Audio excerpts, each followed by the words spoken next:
Good morning. देखिए यहाँ जय सुभाष, जय सुभाष का कथासार, कथानक, कथा वस्तु, विषय वस्तु पर आधारित प्रश्न आते हैं। ठीक है।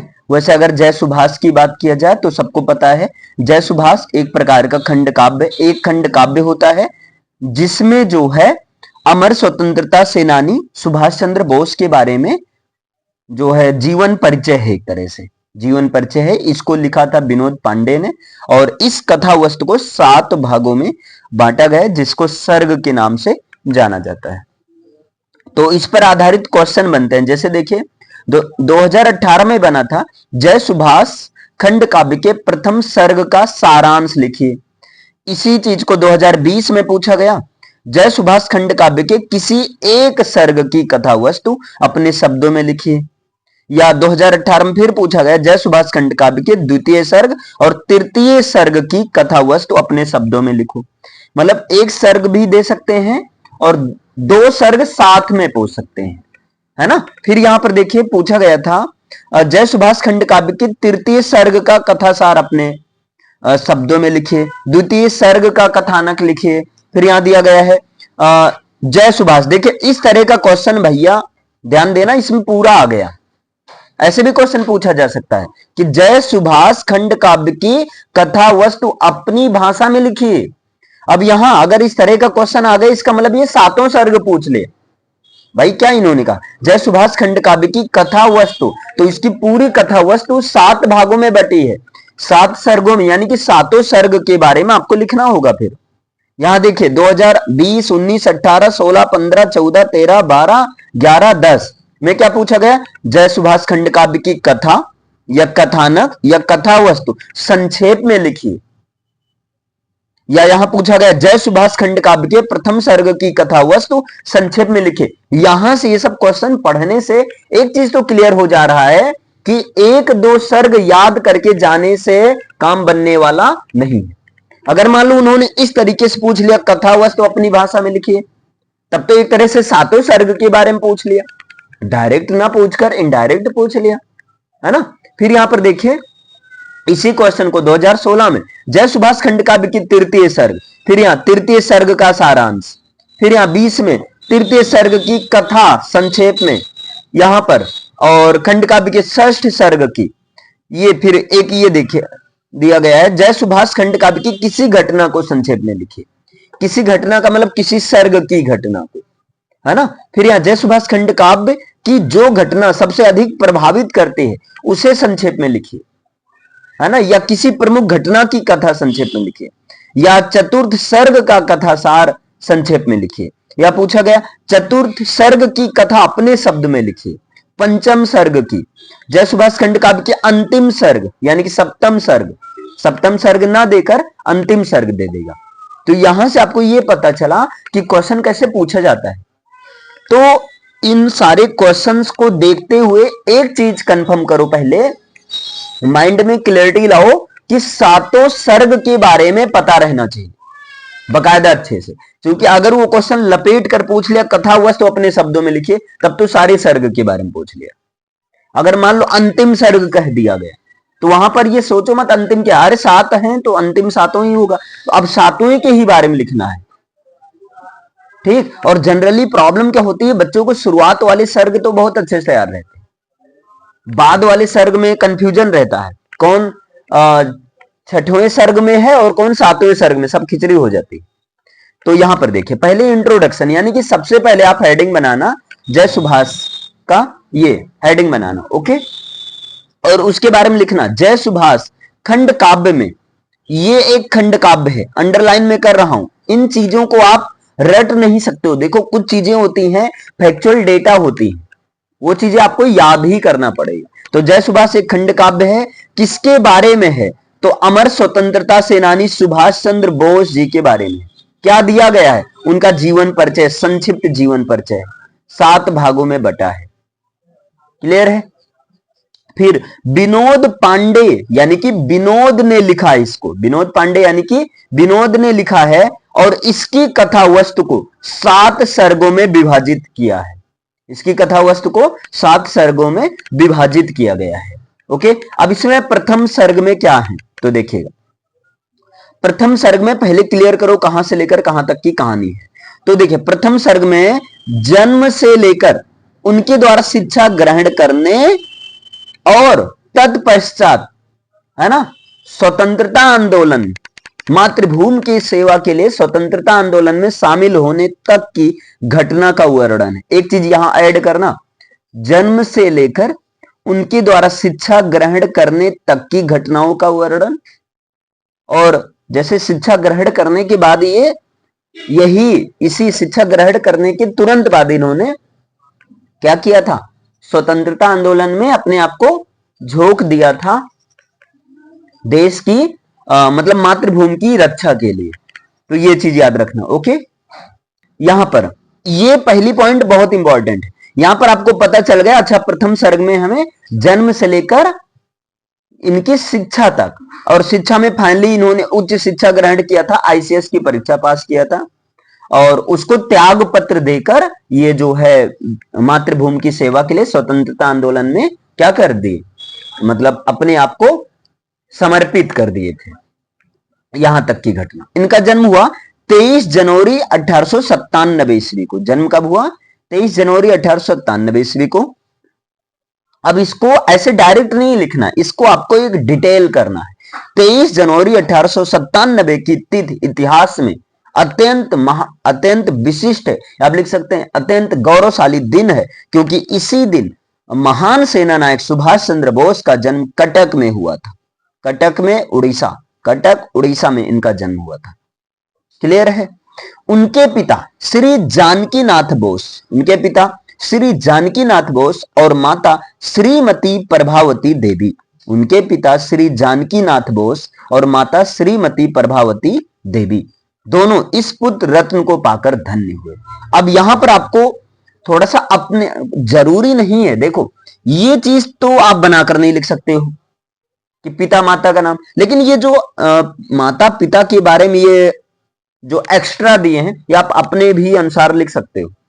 लिख सकते हो कि नहीं? आप ऐसे भी तो कर सकते हैं, उनके पिता श्री जानकीनाथ बोस जो कि महान समाज सेवी थे, है ना, महान समाज सेवी थे, देश प्रेमी थे, देश प्रेमी थे, उदार प्रकृति के थे और एक वीर पुरुष थे। और इनकी माता श्रीमती प्रभावती देवी जो कि एक कुशल गृहिणी, उदार महिला, है ना, उदार महिला, साध्वी महिला, और इसके साथ में सुभाष चंद्र बोस के अंदर बचपन से ही तमाम प्रकार की वीरों की कहानियां सुनाकर उनके अंदर साहस का संचार करने वाली महिला थी। आप ये तो लिख सकते हैं ना, लेकिन ये बनाकर नहीं लिख सकते ये पॉइंट। इसलिए मैं कह रहा हूं ऐसे पॉइंट को जो अंडरलाइन कर रहा हूं इसको तो आपको याद ही करना होगा। ठीक है, ये याद रहेगा तो बाकी आप जरूर नहीं, आप इन्हीं की लैंग्वेज में लिखो, आप अपनी लैंग्वेज में भी लिख सकते हैं। आगे देखिए, सुभाष के रूप में तेजस्वी, सुंदर और सलोना बालक पाकर घर और बाहर चारों ओर प्रसन्नता की लहर दौड़ गई।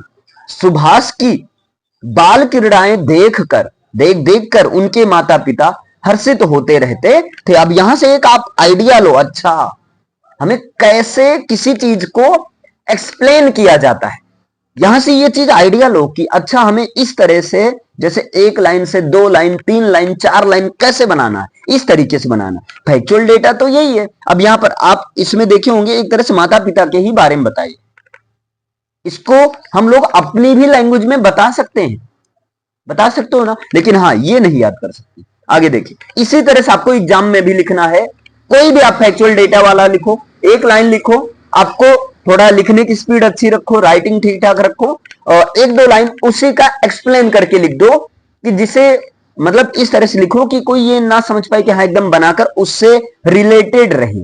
जैसे यहां ये जो 2-3 लाइन लिखे ये इनके माता पिता, इनके बारे में ही रिलेटेड है, बिल्कुल सूट करता है, सूटेबल है। आगे देखिए, फिर यहां लाइन चेंज कर दो, देखो यहां पर लाइन चेंज हो गई। ठीक, अब यहां से पैराग्राफ चेंज हुआ, तो पैराग्राफ चेंज हुआ, जैसे आप पैराग्राफ चेंज होता है तुरंत एक ये लगता है अच्छा ये हो गया इंट्रोडक्शन प्रथम सर्ग का, प्रथम सर्ग का प्रस्तावना हो गया। अब आगे देखते हैं, फिर यहां सुभाष के पिता एक प्रबुद्ध और महत्वाकांक्षी व्यक्ति थे, प्रबुद्ध और महत्वाकांक्षी व्यक्ति थे। उनकी माता एक धर्मपरायण, उदार और साध्वी महिला थी। जैसे अब माता पिता के बारे में एक्सप्लेन करना है तो आप इन शब्दों से प्रबुद्ध, महत्वाकांक्षी, समाज सेवी, देश प्रेमी ऐड कर सकते हैं कुछ चीज, है ना। उदार प्रकृति के, और उनकी माता धर्मपरायण, उदार और साध्वी महिला थी। अब इसकी हेल्प से आप इसको, और कुशल गृहिणी थी और समाज में अपने एक स्थान था, ठीक है। एक देश के प्रति प्रेम था और वीर पुरुषों के बारे में काफी ज्यादा नॉलेज था, और सुना सुना कर सुभाष को जो है एक साहसी पुरुष बना दिया। आगे यहां पर देखिए, यहां दिया भी गया, सुभाष के जीवन पर इन दोनों का प्रभाव समान रूप से पड़ा। बचपन में उनकी माता ने उन्हें राम, कृष्ण, अर्जुन, भीम, शिवाजी, प्रताप, महावीर, भगवान बुद्ध, रानी लक्ष्मीबाई, नाना साहब। अब याद रखना ये नहीं कि बचपन में उनकी माता उन्हें भगत सिंह, महात्मा गांधी, ऐसा नहीं। मतलब वो चीज करो जो कि इनके जमाने की पहले हो, नहीं तुम कुछ और बता रहे हो। बचपन में इनकी माता जो है, अब ये तो गलत हो जाएगा ना। तो आपको ये चीज ध्यान देना है कि वो चीज बताया जाए जिससे एक लगे कि हाँ सही है। राम, कृष्ण, अर्जुन, भीम, शिवाजी, मतलब इनके पूर्व जो स्वतंत्रता सेनानी थे या जो महापुरुष थे, इनके समय के नहीं, ध्यान देना, इनके समय के ये तो अपने ही जान जाएंगे। आगे राणा प्रताप, महावीर, भगवान बुद्ध, रानी लक्ष्मीबाई, नाना साहब आदि महान व्यक्तियों की कहानियां सुनाकर उसमें वीरता और साहस के संस्कार भर दिए। इस प्रकार महापुरुषों के जीवन से उन्हें महान बनने की प्रेरणा मिली। पहले एक किताब चलती थी महान व्यक्तित्व, अब तो खैर बंद हो गई है। पहले स्कूलों में किताब लगती थी महान व्यक्तित्व, वो इसीलिए पढ़ाया जाता था महान महान व्यक्तियों की, ताकि आपको आपके अंदर एक साहस आए, एक कार्य करने की आपको इंस्पिरेशन मिले। रखिए यहां पर देखिए, सुभाष के पिता चाहते थे कि वो पढ़ लिखकर उच्च शिक्षा ग्रहण करे, इसलिए पढ़ाई में भी उन्होंने अपनी प्रतिभा दिखाई और मैट्रिक की परीक्षा प्रथम श्रेणी के साथ उत्तीर्ण की। मैट्रिक की परीक्षा प्रथम श्रेणी के साथ उत्तीर्ण की। उनमें सेवा भाव की भावना भी कूट कूट कर भरा हुआ था।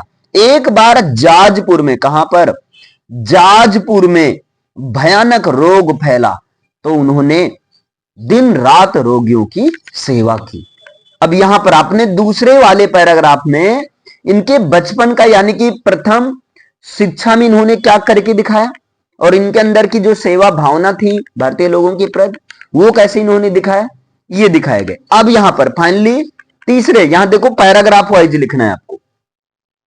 अगर आप हेडिंग नहीं बनाकर लिख पा रहे हो तो आपको पैराग्राफ वाइज लिखना है।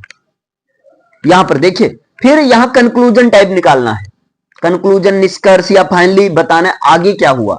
चलो, मैट्रिक की परीक्षा तो प्रथम श्रेणी के साथ उत्तीर्ण की, क्या आगे पढ़ाई की तो कैसे की और क्या क्या घटना हुई। तो देखिए, मातृभूमि की सेवा के लिए ही उन्होंने सुरेश बनर्जी के संपर्क में आने के बाद आजीवन अविवाहित रहने की प्रतिज्ञा ली। सुरेश बनर्जी के संपर्क में आने के बाद आजीवन अविवाहित रहने की प्रतिज्ञा ली। एक तो ये हुआ। स्वामी विवेकानंद का आख्यान सुनकर ये जो है सत्य की खोज में भी चल दिए। स्वामी विवेकानंद जी का आख्यान सुनकर ये कहां निकल गए, सत्य की खोज में निकल गए। लेकिन उन्हें संतुष्टि नहीं हुई और ये वापस पुनः आकर पढ़ाई करने लगे और प्रेसिडेंसी कॉलेज में प्रवेश लिया। जब ये वापस आए तो कौन से कॉलेज में प्रवेश लिया, प्रेसिडेंसी कॉलेज में प्रवेश लिया। वहां पर इनको कौन पढ़ाता था, ओटन पढ़ाता था। वो भारतीयों का अपमान करता था। ओटन अगर पता रहेगा कहानी पूरी याद आ जाएगी। भारतीयों का अपमान करता था, जिससे आहत होकर सुभाष ने उसे तमाचा जड़ दिया। इस पर उन्हें कॉलेज से निष्कासित कर दिया गया, है ना। लेकिन उन्होंने पढ़ाई जारी रखी और बीए की परीक्षा उत्तीर्ण की। बीए की परीक्षा उत्तीर्ण की और भी पढ़ाई जारी रखी और इसके बाद ये कैम्ब्रिज विश्वविद्यालय में, कैम्ब्रिज यूनिवर्सिटी में प्रवेश ले लिया। कैम्ब्रिज यूनिवर्सिटी में, जो कि कहाँ है, फॉरेन है, इंग्लैंड में, वहां पर प्रवेश लिया और वहां पर उन्होंने आईसीएस की परीक्षा उत्तीर्ण की, आईसीएस की परीक्षा उत्तीर्ण की, लेकिन इस पद को त्याग कर वे भारत लौटे और मातृभूमि के प्रति पूर्ण रूप से समर्पित हो गए। समझ में आया? इस तरह से आपको प्रथम सर्ग, अब यहां से आपको एक आइडिया लेना, कोई भी सर्ग हमें लिखना है हेडिंग वाइज लिखना। अगर हेडिंग वाइज नहीं कर पा रहे, मान लो इतना नहीं समझ में आ पा रहा है, तो आपको पैराग्राफ वाइज लिख देना है। फैक्चुअल डेटा मैंने पॉइंट कर दिया है, क्लियर है? अब चलते हैं द्वितीय सर्ग। समझ में आ रहा है? देखिए, प्रथम सर्ग की सारी कहानी आई हो बहुत अच्छे से क्लियर हो गई होगी। द्वितीय सर्ग में क्या है, सुभाष के पिता चाहते थे कि सुभाष आईसीएस बनकर कुल का नाम रोशन करे। मतलब सुभाष के पिता क्या चाहते थे, सुभाष आईसीएस बने और वो अपने कुल का नाम रोशन करे। लेकिन उस समय अंग्रेजों का अत्याचार चरम पर था, है ना? अंग्रेजों का अत्याचार बहुत ज्यादा था, जनता में भारी रोष था, गुस्सा था।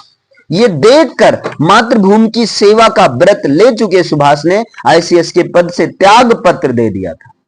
अब यहां पर यानी कि दूसरे सर्ग में यह बताया गया, दूसरे सर्ग में यह बताया गया कि सुभाष चंद्र बोस जी आईसीएस परीक्षा, आईसीएस पद से रिजाइन क्यों किया, त्याग पत्र क्यों किया, क्यों दिया त्याग पत्र, क्यों दिया, है ना, ये चीज। और इसमें ये जब त्याग पत्र दे दिए, अब ये पूरी तरह से स्वतंत्रता आंदोलन में क्या हुए, हो गए, सक्रिय हो गए। तो अगर पूछा जाए द्वितीय सर्ग में कहां से कहां तक की कहानी बताई गई, मतलब द्वितीय सर्ग में क्या बताई गई, तो द्वितीय सर्ग शुरुआत कैसे होता है कि चूंकि जब ये त्याग पत्र दे चुके थे, तब ये पूर्ण रूप से देश के लिए समर्पित हो गए और आंदोलन में जैसे प्रतिभाग लेने लगे। और यहीं पर इनकी मुलाकात हुई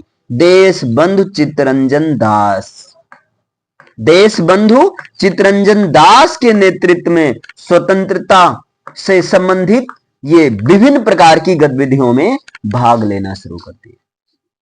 समझे? द्वितीय सर्ग वाली कहानी कहां से शुरू हुई है, समझ में आया ना? थोड़ा सा बैक से जाना है। द्वितीय सर्ग की कहानी शुरू करने के पहले जैसे क्या होता है, एक जैसे मान लो एपिसोड 2 जब बताया जाता है तो शॉर्ट में एपिसोड 1 में ये हुआ था, इसी क्रम में। तो वैसे द्वितीय सर्ग में ऐसे समझ लो द्वितीय एपिसोड, है ना? द्वितीय सर्ग में जैसा कि सुभाष चंद्र बोस के पिता चाहते थे कि उनका बेटा पढ़ लिखकर आईसीएस की परीक्षा उत्तीर्ण करे, आईसीएस, ठीक है, और आईसीएस बने और कुल का नाम रोशन करे, और सुभाष चंद्र बोस ने ये किया भी, पिता के सपनों को साकार भी किया। लेकिन अंग्रेजों का अत्याचार, है ना, जनता पर, भारतीय लोगों पर इतना ज्यादा देखकर, है ना, सुभाष चंद्र बोस जी क्या किए, इस पत्र से, अरे इस पद से त्याग पत्र दे दिया और देशबंधु चित्तरंजन दास के नेतृत्व में स्वतंत्रता से संबंधित विभिन्न प्रकार की गतिविधियों में पूर्ण रूप से समर्पित हो गए।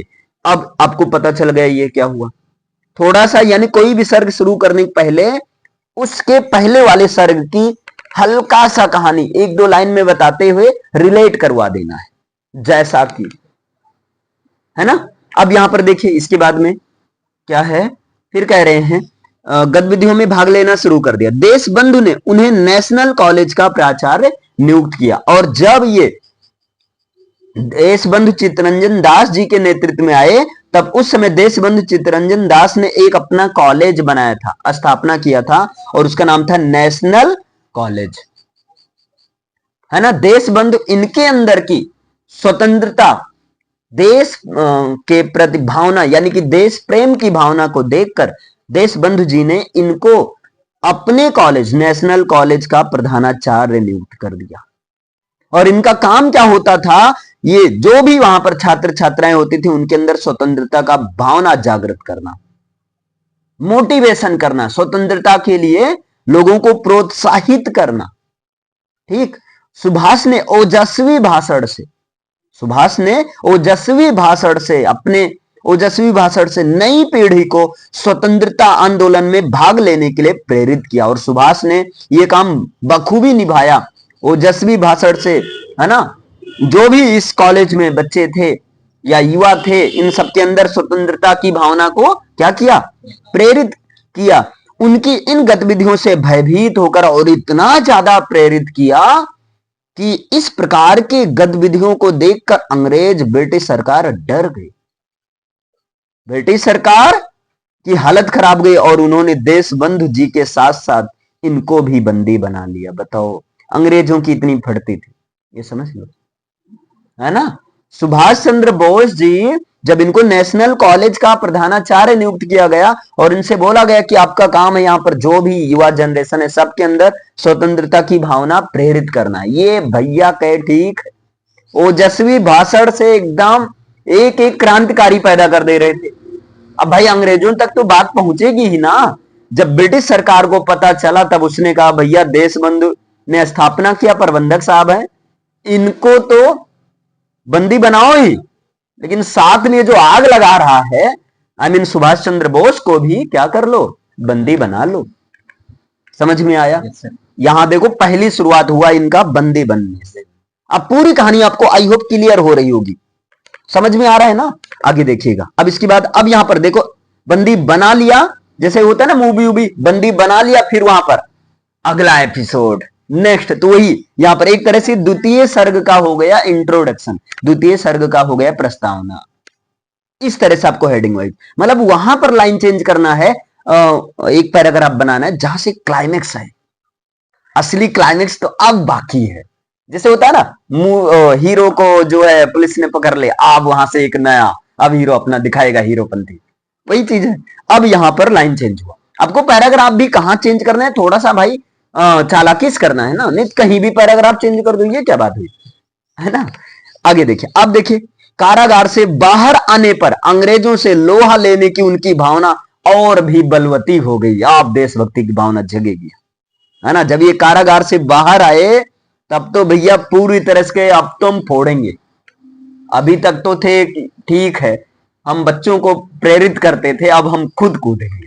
यहां पर देखिए उसी समय बंगाल में भयानक बाढ़ आई, लेकिन फिर क्या हुआ, अब यहां पर एक नई घटना, मैंने बोला था ना क्लाइमेक्स आना, तो यहां पर आई बंगाल में एक भयानक बाढ़ आई। तब सुभाष एक बार फिर आम जनता की सेवा में लग गए और जो इन्होंने जाजपुर में, है ना, भयंकर रोग फैलने पर रोगियों की सेवा बचपन में की थी, आज फिर ये जो है बंगाल में जो भयानक बाढ़ आई वहां पर लोगों के, आम जनता की सेवा में ये अपने आप को समर्पित कर दिए। कांग्रेस के कार्यक्रमों में भी वे निरंतर भाग लेते रहे। और इससे भाई अब एक नया जनरेशन आ रहा है, तो भाई कांग्रेस उस समय थे, तो कांग्रेस के कार्यक्रमों में भी ये पार्टिसिपेट करते रहे, भाग लेते रहे। उन्होंने अपने राजनीतिक गुरु, अब देखिए अपने राजनीतिक गुरु चित्तरंजनी, है ना, इनके राजनीतिक गुरु कौन थे, चित्तरंजनी के साथ मोतीलाल नेहरू की स्वराज्य पार्टी में प्रवेश किया। इस तरह से इनकी कहानी शुरू होती है ना। जैसे क्या हुआ, पहले तो ये बंदी बना लिए गए, तो कुछ समय बाद रिहा किए अंग्रेज लोग। जब ये रिहा किए तब ये लोग और भड़क गए, लेकिन प्रॉब्लम आ गई कि बंगाल में भयानक बाढ़ आ गई, वहां पर सेवा किया गया, इन लोगों ने आम जनता की सेवा की। फिर इससे कांग्रेस भी भाई प्रोत्साहित हुए, तो कांग्रेस के कई सारे कार्यक्रमों में ये जाने लगे, अरे भाई देशबंधु जी के साथ जाने लगे। और फिर इनके राजनीतिक गुरु चित्तरंजनी के साथ ये मोतीलाल नेहरू की स्वराज्य पार्टी में प्रवेश किया। मोतीलाल नेहरू के संपर्क में आए और मोतीलाल नेहरू साहब बनाए थे स्वराज्य पार्टी, उसमें प्रवेश किया। फिर इसके बाद क्या हुआ, कलकत्ता के महापालिका के चुनाव में, अब इस तरह से इनके जैसे इनके अंदर एक नेता वाला गुण दिखने लगा। जब नेशनल कॉलेज में गए तभी से, तब भैया अब नेता वाला गुण है, तब तो फिर फोड़ेंगे ही। वही देखिए कलकत्ता की महापालिका के चुनाव में सुभाष ने कई प्रतिनिधियों को जिताया। अब ये जिताने का काम करने लगे, कई प्रतिनिधियों को जिताया भाषण से, यार ऐसे इसको जिताओ, फोड़ देंगे, ये कर देंगे, वो कर देंगे, कुछ ऐसा ही रहा होगा, ठीक है, जिताया। और चुनाव जीतने पर देशबंधु जी को नगर प्रमुख बनाया गया। और जब ये चुनाव जीत गए कलकत्ता की महापालिका अपने कई प्रतिनिधियों को, तब प्रतिनिधि तब किसको बनाया गया? देश बंधु जी को नगर प्रमुख बनाया गया और सुभाष को अधिशासी अधिकारी नियुक्त किया गया। सुभाष जी को भाई जो जितवाता है उसको भी तो कुछ मिलता है ना। हाँ, तो इनको क्या बना दिया गया? अधिशासी अधिकारी नियुक्त किया गया। उन्होंने सिर्फ आधे वेतन पर, अब यहां पर फिर से इनकी देखो, ऐसे नहीं जय सुभाष का हम लोग को दिया गया पढ़ने के लिए, बहुत बड़ा रीजन। ये क्या किए? सिर्फ आधे वेतन पर काम करके दीन दुखियों और श्रमिक जनों के कष्टों को दूर करना आरंभ किया। इन्होंने कहा मैं आधा वेतन लूंगा और आधा वेतन दीन दुखियों और श्रमिक जनों के लिए रहेगा। ठीक, धीरे धीरे सुभाष की ख्याति बढ़ने लगी। अब इसलिए भाई कोई इस तरह से काम करेगा तो फैलता चला जाएगा एकदम चारों तरफ से। तो सेम इनका भी हुआ, धीरे धीरे इनकी प्रसिद्धि बढ़ती गई। फिर ब्रिटिश सरकार को ये पचा नहीं, फिर ब्रिटिश सरकार के अंदर आग लगी कि भाई ये तो वही है जिसको मैंने क्या किया था, बंदी बनाया था। ब्रिटिश सरकार को ये बात सहन नहीं हुई, उन्हें अकारण ही अब ब्रिटिश सरकार ने छल किया, जबरदस्ती बिना किसी कारण के ही इनको अलीपुर जेल में भेज दिया, जबरदस्ती पकड़ लिया। ये देखकर कि भाई अब ये तो तहलका मचाने वाला। ब्रिटिश सरकार ने इनको क्या किया? अकारण बिना किसी कारण के ही अलीपुर जेल में भेज दिया। वहां से बरहपुर जेल में, देखो अंग्रेजों का हालत खराब, वहां से कहा बरहपुर जेल में और फिर मांडले जेल में भेजा गया। यस नो की भाग जाइए, है ना। पहले कहा अलीपुर जेल में, फिर वहां से बरहपुर जेल में फिर वहां से मांडले जेल में भेजा गया इनको। मांडले जेल में उनके स्वास्थ्य और प्रतिकूल प्रभाव पड़ा, मतलब मांडले जेल में इनका स्वास्थ्य ज्यादा खराब गया और इससे क्या हुआ? चारों ओर से इनकी रिहाई की मांग तेज हो गई। लोग कहने लगे भाई रिहा करो, कोई बिना किसी कारण के तुम बंदी बनाए हो और स्वास्थ्य खराब है। अंततः सरकार को भी झुकना पड़ा और इन्होंने सुभाष को आजाद कर दिया। सुभाष आजाद हुए, लेकिन मातृभूमि के लिए सभी कष्टों को सहने वाले सुभाष पहले के समान अब अंग्रेजों के खिलाफ अब भी लड़ते रहे। ये नहीं कि जेल में बंद हो गए अब छोड़ दें, और अब जैसे उग्र अंग्रेजों के लिए उग्र आतंकवादी के रूप में सामने नजर आने। समझे? समझ में आया? तो द्वितीय सर्ग में आप लोग बताओ कहां से कहां तक की कहानी, एक मोटा मोटा हम लोग डिस्कस करते हैं, सुनना ध्यान से। द्वितीय सर्ग में सुभाष चंद्र बोस जी जब आईसीएस का पद त्याग दिया था, है ना, तब उसके बाद ये क्यों त्यागा था? देश की सेवा करने के लिए, मातृभूमि की सेवा करने के लिए। फिर किसके संपर्क में आए? देशबंधु चित्तरंजन दास जी के संपर्क में आए। देशबंधु चित्तरंजन दास जी का एक उन्होंने कॉलेज की स्थापना किया था, उसका नाम था नेशनल कॉलेज, और उन्होंने सुभाष को यहां का क्या बना दिया? प्रधानाचार्य बना दिया। और सुभाष का काम क्या होता था कि तुम्हें इस कॉलेज में जो भी युवा छात्र हैं इनके अंदर स्वतंत्रता की भावना को, देश प्रेम की भावना जागृत करना है। ठीक है, क्रांति की भावना जागृत करना है। और ये अपना काम शिद्दत से करते रहे, ओजस्वी भाषण से, मतलब ये काफी अच्छा परफॉर्म करते रहे। ये सब देखकर अंग्रेज लोग घबरा गए और इनको देशबंधु जी के साथ साथ इनको भी बंदी बना लिए। कुछ समय बाद जब रिहा हुए तो रिहा होने के बाद में क्या हुआ? ये लोग और जैसे एक इनकी देश प्रेम की भावना प्रबल हो गई, लेकिन समस्या ये हो गई कि बंगाल में क्या आ गया था? बंगाल में बाढ़ आ गया और इससे ये देश मतलब आम जनता के लिए, आम जनता की सेवा में अपने आप को समर्पित किए। क्लियर है ना? जब ये समस्या खत्म हुआ तब अब भाई बाढ़ तो हमेशा रहेगा नहीं, तो उसके बाद में ये राजनीतिक गुरु चित्तरंजनी का मतलब वही चित्तरंजन दास जी है ना, चित्तरंजन दास जी हैं। अपने राजनीतिक गुरु चित्तरंजनी के साथ ये मोतीलाल नेहरू की स्वराज्य पार्टी में आई। यहां से ये कहानी याद रखना, किसके संपर्क में आए? मोतीलाल नेहरू जी के स्वराज्य पार्टी में आए। इसके पहले यद्यपि ये कई सारे कांग्रेस के भी कार्यक्रम में जा चुके थे। ठीक है, फिर क्या हुआ? जब ये मोतीलाल नेहरू जी के स्वराज्य पार्टी में प्रवेश किए तब कुछ समय बाद में कलकत्ता की महापालिका का चुनाव हुआ। किसका चुनाव हुआ? कलकत्ता के महापालिका का चुनाव हुआ और सुभाष ने अपने प्रतिनिधियों को जिताने का काफी अथक प्रयास किया और ये काफी सारे प्रतिनिधियों को ये जिताए भी। और इससे इनका रिजल्ट क्या निकला? इनके देशबंधु जी को क्या बना दिया गया? देशबंधु जी को बनाया गया था नगर प्रमुख बनाया गया। देशबंधु जी को नगर प्रमुख बना दिया गया और इनको क्या बनाया गया था? अधिशासी अधिकारी बनाया गया। अब जब ये अधिशासी अधिकारी बने तब पैसा आने लगा, लेकिन तब इन्होंने कहा कि मैं आधे वेतन पर काम करूंगा, बाकी दीन दुखियों श्रमिकों की सेवा में बाकी पैसा जाएगा।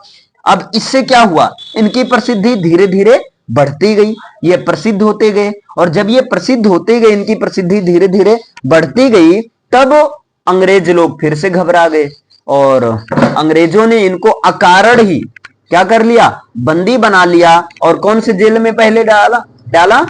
अलीपुर जेल में। फिर अलीपुर जेल से कहां भेज दिया?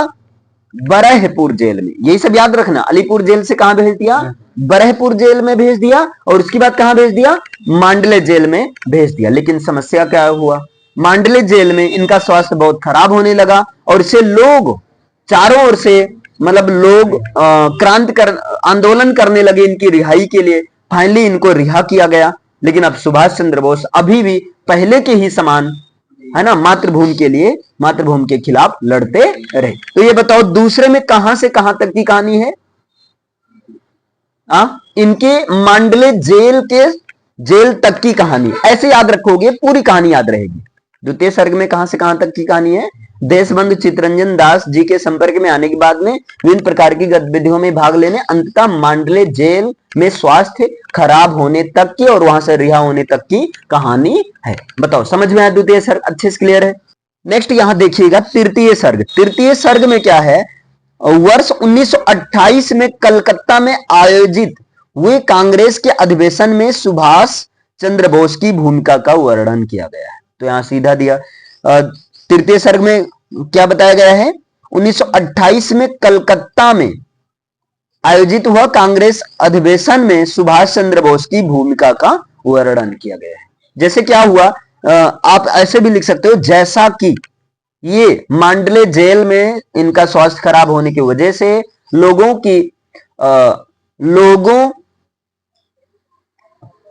के द्वारा रिहाई के लिए आंदोलन किए जाने की वजह से इनको क्या किया गया? अंग्रेजों के द्वारा फाइनली जेल से रिहा किया गया। और उसके कुछ समय बाद ये 1928 में कलकत्ता के अधिवेशन 1928 में कलकत्ता में कांग्रेस का अधिवेशन हुआ और यहां पर ये जो है प्रमुख रूप से भूमिका निभाया।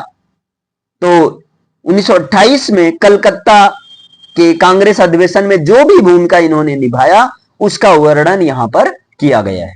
अब तो नहीं कंफ्यूजन होगा तृतीय सर्ग में क्या है? क्या है? 1928 में कलकत्ता में आयोजित हुए कांग्रेस अधिवेशन में सुभाष चंद्र बोस की भूमिका का वर्णन है। ये पूरा पॉइंट आपको याद करना होगा। अब देखिए इसमें क्या इन्होंने कैसे भूमिका निभाया। इस अधिवेशन के आयोजन का सारा भार सुभाष पर था। लोगों को इतना विश्वास हो गया था कांग्रेसियों को कि भैया सुभाष चंद्र बोस को ही दो कि वो आग लगा देगा, है ना।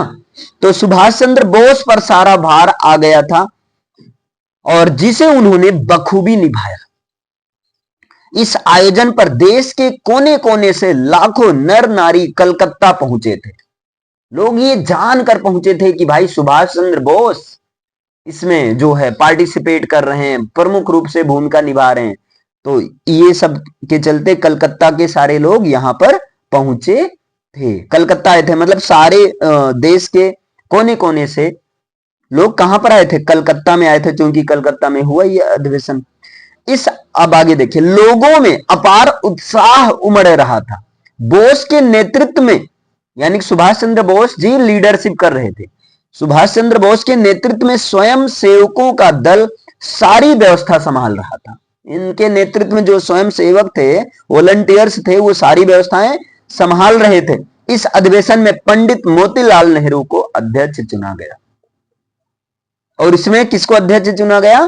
पंडित मोतीलाल नेहरू को चुना गया। शायद ये वजह हो क्योंकि उस समय पंडित मोतीलाल नेहरू जी ने स्वराज्य पार्टी की स्थापना किया। और एक बात और बताऊं, ये बड़े धनी थे।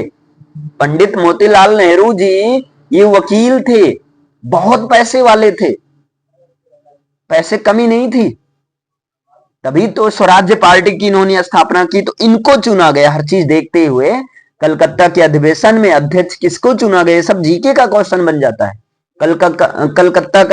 कलकत्ता में कांग्रेस का अधिवेशन कब हुआ, 1928 में हुआ। उस समय उसमें किसको अध्यक्ष चुना गया, तो मोतीलाल नेहरू जी को, जो कि पंडित जवाहरलाल नेहरू जी के पिता थे। वे भी सुभाष से प्रभावित हुए बिना ना रह सके और ये भी सुभाष से काफी ज्यादा इंस्पायर हुए। ये हो गया तृतीय सर्ग का प्रस्तावना। बोलो समझे, तृतीय सर्ग का शुरुआत, फिर यहां पर लाइन चेंज करना है। ये भी प्रभावित हुए। अब क्या होता क्या है देखिए, उन्होंने सुभाष को पुत्र समान कहकर उनकी प्रशंसा की।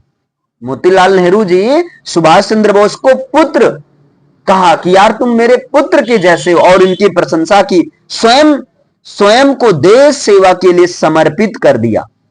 अधिवेशन की कलकत्ता ने, सॉरी यार क्या मैं बोल देता हूं, अधिवेशन की सफलता ने सुभाष की प्रसिद्धि में और भी वृद्धि की। जब ये अधिवेशन सफल हुआ तब इससे, चूंकि देश से कोने कोने के लोग आए थे, तो सारे लोग सुभाष को जानने लगे। क्योंकि भाई अब अधिवेशन हुआ तो ऐसा तो है नहीं ये भाषण नहीं दिए होंगे। अधिवेशन का मतलब ही होता था कि देश के लिए ऐसा करो कि आग लग जाए बच्चे बच्चे में। तो इससे क्या हुई, इनकी प्रसिद्धि और ज्यादा फैल गई। जो जो लोग आए थे सब जानने लगे। स्वयं अध्यक्ष ने इनकी प्रशंसा की, ये बहुत बड़ी बात होती, स्टेज पर बुलाकर प्रशंसा किया है।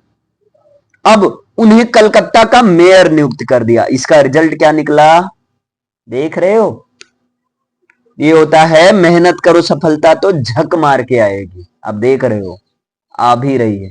इन्हें क्या किया गया, कलकत्ता का मेयर नियुक्त किया गया। और यहां भी वे निष्ठापूर्वक कार्य करके लोगों की सेवा करते रहे। इसी बीच एक जुलूस निकाला गया, इसमें उन्होंने पुलिस की लाठियां भी हंसते हंसते झेली, है ना। क्या हुआ, कलकत्ता का मेयर नियुक्त किया गया, इन्होंने लोगों की निष्ठापूर्वक सेवा किया, लेकिन इसी बीच एक जुलूस निकाला गया अंग्रेजों के खिलाफ, इसमें ये भी शामिल थे, और ये पुलिस की लाठियां हंसते हंसते ये सहते रहे। ऐसा नहीं कि पुलिस की लाठी देखकर ये भाग गए, मेयर है तो भाग जाओ, जैसे बड़े अधिकारी होते हैं ना, या कोई ऐसी समस्या हुई तो, जैसे मान लो कोई जुलूस वगैरह निकाला है, कोई समस्या हुई, पुलिस आ गई तो वो पहले भाग जाते, जिसने शुरुआत किया है, बेचारी जनता बीच में पिस जाती। तो ये क्या रहे, हंसते हंसते लाठियां झेले। अब सरकार ने एक बार फिर इनको जेल भेज दिया। सरकार ने देखा ये तो वही सुभाष चंद्र बोस है जिसको मंडल जेल से रिहा किए थे। अब इनको आओ ना देखा ना ताओ, इनको पकड़ा फिर से जेल भेज दिया। देख रहे हो भैया कितना अन्याय हो रहा है। सरकार ने एक बार इनको फिर से जेल भेज दिया। 9 महीने के पश्चात अलीपुर जेल से इनको रिहा किया गया। जेल भेजा, लेकिन अब देश की जनता कहां मानने वाली है, वो तो एकदम छोड़ो काहे तुम कर लिए, है ना। उसने गोली थोड़ी चलाई भाई, अगर गोली चलाना होता तो लाठियां क्यों सहता। तो इस तरह से भैया 9 महीने के पश्चात फिर से अलीपुर जेल से इनको रिहा किया गया। अब क्या होता है, लेकिन वह कभी अपने कर्तव्य से विचलित नहीं हुए। उन्होंने देश के 9 युवकों में स्वतंत्रता की चिंगारी सुलगा दी, और जब ये वापस आए अभी और भड़क गए सुभाष चंद्र बोस। ये गए या तो आर या तो पार। ये क्या किए, देश के 9 युवकों में स्वतंत्रता की चिंगारी सुलगा दी, एकदम आग लगा दी। भाई कूदो, अपने लिए ना सही तो अपने देश की माटी के लिए सही। हमारा देश, हम ही स्वतंत्र रूप से ना रह पाए, इनकी ये मजाल। कल को आए थे हमारे ऐसे भाई, अगर किसी को बोल दो ऐसे, अभी ऐसे घर में बोल दो भाई ये बाहर का कल का आया, हम लोग का घर, हम ना रह पाए, मारो इसको, थोड़ा सा ऐसे भड़का दो भाई, हम कह रहे पीट पाट के फेंक देंगे। सही है कि नहीं, बस बोलने का वो होना चाहिए, आप कैसे बोल रहे हो, यही चीज है। सुलगा दी। सुभाष के ओज से डरी सहमी विदेशी सरकार ने पुनः उनको सिवनी जेल में भेज दिया। देख रहे हो, जब ये अब इस प्रकार, अब भाई अंग्रेजों को फिर पता चला ये तो रिहा होकर फिर अब तो और ज्यादा आग लगा रहा है। अब इनको फिर ये डरी हुई सरकार फिर से इनको सिवनी जेल में अब की भेज दिया। जहां पर इनका स्वास्थ्य खराब कर दिया गया। मतलब अलीपुर जेल से खतरनाक सिवनी जेल में भेज दिया और यहां पर इनका स्वास्थ्य खराब हो गया। वहां से इनको भुगली भेज दिया गया। देख रहे हो भैया अंग्रेजों क्या काम था, इतना डरते थे, है ना। सिवनी जेल में भेजा गया। जब इनका स्वास्थ्य खराब हुआ तब इनको कहां भेजा गया, भुगली भेजा गया। परंतु स्वास्थ्य में कोई सुधार नहीं हुआ। भुगली भेजा गया इनके ताकि इनका स्वास्थ्य सुधार हो जाए, क्योंकि अगर इनको कुछ हो जाता ना तो देश की जनता अंग्रेजों कच्चा खा जाती। इस समय इतना, उस समय इनका इतना बोलबाला था, यकीन मानो। आगे भुगली भेजा गया लेकिन स्वास्थ्य में कोई सुधार नहीं हुआ। व्याकुल जनता ने अपने नायक को जेल से आजाद करने की मांग की। अब जनता बोली कि तुम रहने दो, उसको आजाद करो, तुम नहीं सुधार पाओगे स्वास्थ्य में। मांग किया तो फिर उन्हें रिहा किया गया। और मांग किया, ऐसे प्यार से नहीं रिहा करते थे, काफी ज्यादा आंदोलन करती थी देश की जनता, खाना पीना बंद कर देते थे, हड़ताल कर देते थे। इनको फिर से रिहा किया गया। एक बार सुभाष, है ना, एक बार सुभाष स्वास्थ्य सुधारने के लिए यूरोप चले गए। अब इनका स्वास्थ्य बहुत ज्यादा, अरे प्रताड़ित भी किया जाता था, ऐसा नहीं कि जेल में ले जाकर बैठाए हैं, है ना। ये अब क्या कि यूरोप चले गए। क्यों? क्योंकि स्वास्थ्य बहुत ज्यादा खराब गया था, तो यहां भारत में उतना उपचार था नहीं। और ये कहां चले गए? यूरोप चले गए। पश्चिम के वैभव को देखकर उनके मन में पराधीनता का रोष और भी बढ़ गया। देख रहे हो भैया, आग में घी का काम हो रहा है। जब ये यूरोप में गए और यूरोप में देखे कि लोग यार स्वतंत्र है और हमारे देश के लोग अपने ही देश में परतंत्र हैं, आजाद नहीं है, इससे इनके अंदर रोष का मतलब गुस्सा और बढ़ गया। इसी दौरान उनके पिताजी चल बसे। लेकिन होता क्या है, इनके पिताजी का देहांत हो जाता है इसी दौरान, जब ये यूरोप गए हुए थे। अब सुभाष जो है निरंतर अपने कर्तव्य पथ पर चलते रहे। अब जब ये इनके पिताजी चल बसे तो हो सकता है 2-4 दिन के लिए आए हों, ये चिन्ह नहीं दिया गया है। वे जो है, अब देखो सुभाष यूरोप चले गए, फिर यहां पर आए, स्वास्थ्य से नहीं हो, तब ये वियना चले गए। वियना ऑस्ट्रिया की राजधानी है। अब ये देखो ये क्या करने वाले, वियना चले गए। उन्होंने वहां पर इंडियन स्ट्रगल नामक पुस्तक लिखी। वियना चले गए और जब तक इनका स्वास्थ्य सुधार नहीं हुआ ये बैठे नहीं, अब हम किताब के माध्यम से क्रांति करेंगे। इन्होंने क्या किताब लिख दी, इंडियन स्ट्रगल, मतलब किस तरह से भारतीय लोग संघर्ष कर रहे हैं, ताकि विश्व के लोगों को पता चले कि अंग्रेज कितनी कुत्ती चीज है, कितनी हरामजादी। मतलब ये कुछ ऐसा हो, है ना। आप लोग देखे होंगे भगत सिंह, राजगुरु, इन लोगों ने बम फेंक दिया था। कहां पर? जहां जज लोग, संसद में फेंक दिया था, लेकिन वो नकली था, वो फटा नहीं था, इसलिए ताकि अंग्रेज लोग की सच्चाई पूरे दुनिया के सामने आ सके। तो सेम ये भी कि इंडियन स्ट्रगल नामक पुस्तक लिखी, जिसमें इन्होंने, और इंग्लिश में लिखी ताकि दुनिया के तमाम सारे देश लोग इसको पढ़ सके। और इस पुस्तक को भारत में प्रतिबंधित कर दिया गया। लेकिन भैया भारत में किसका शासन था? अंग्रेजों का। और अंग्रेजों के खिलाफ किताब, बताओ कोई चाहेगा? अंग्रेजों का पूरा बोलबाला था। तो भारत में क्या किया गया? प्रतिबंधित कर दिया गया, क्योंकि अंग्रेजों को यह विश्वास हो गया कि अगर ये किताब पढ़ेंगे तो भैया बच्चा बच्चा भड़क जाएगा, फिर हमारा रहना मुश्किल हो जाएगा। भारत में बैन कर दिया गया। विदेश में रहकर भी सुभाष ने देश के प्रति अपने कर्तव्य का पालन किया। और 1936 में जब इनका स्वास्थ्य पूरी तरह सही हो गया, तभी 1936 में सुभाष भारत लौटे और आते इनको जेल में डाल दिया गया। अंग्रेज लोग इतने डर गए थे कि फिर आ रहा है ना।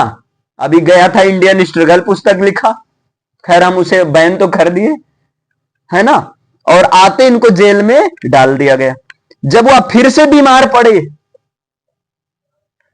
आते इनको जेल में डाल दिया गया और प्रताड़ित। जब ये फिर से बीमार हुए तो क्रूर सरकार को फिर से झुकना पड़ा, फिर से इनको रिहा किए और फिर ये यूरोप चले गए। और इसके पश्चात वो पूर्ण स्वस्थ होकर पुनः भारत लौटे। तब क्या होता है सुनो। अच्छा ये तो कहानी समझ में आ रही है, इंटरेस्टिंग लग रही है, काफी मजेदार। हाँ लेकिन आपको कहानी याद रखना है बच्चा।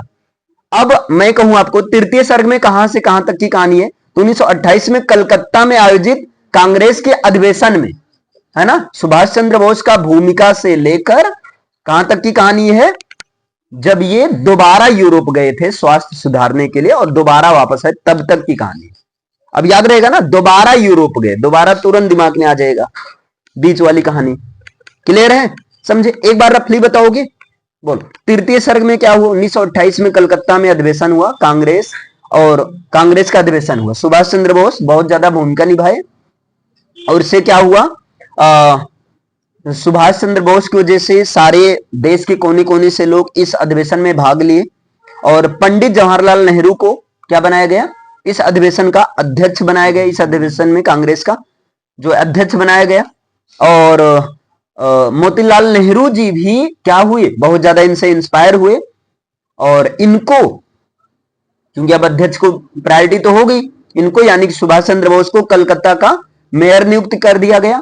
और जब ये कलकत्ता का मेयर नियुक्त हुए तो अब तो भैया इनके पास थोड़ी सी पावर भी आ गई, और ये जो है आधे कलकत्ता का मेयर नियुक्त किया गया, तब इनके पास जो है काफी ज्यादा पावर आ गई। लेकिन कुछ समय के बाद में जुलूस निकाला गया, तो ये जो है लाठियां सहे, ठीक है। और अंग्रेज सरकार ने क्या किया?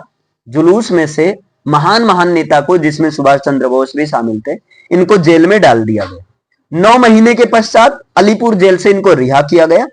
फिर ये आकर अपने मतलब देश के लिए, देश की स्वतंत्रता के लिए नव युवकों में आग लगाने लगे, और जो है स्वतंत्रता के लिए काम करने लगे। तब अंग्रेज लोग फिर से इनको कहां भेज दिए? सिवनी जेल में। याद रखना, तृतीय सर्ग में ऐसे समझ लो 3-3 बार जेल गए, ऐसे समझ लो। तृतीय सर्ग में 3 से ज्यादा जेल गए, 3 से ज्यादा बार जेल गए, तो इसे पूरी कहानी याद आ जाएगी। एक बार पहले कहां भेजा गया इनको? अलीपुर जेल में डाला गया। कहां पर? अलीपुर जेल में। एक बार ये हो गया। फिर 9 महीने के पश्चात इनको रिहा किया गया। फिर इनको कहां भेजा गया? सिवनी जेल में भेजा गया, है ना? सिवनी जेल में भेज दिया गया। फिर सिवनी से कहां भेजा गया?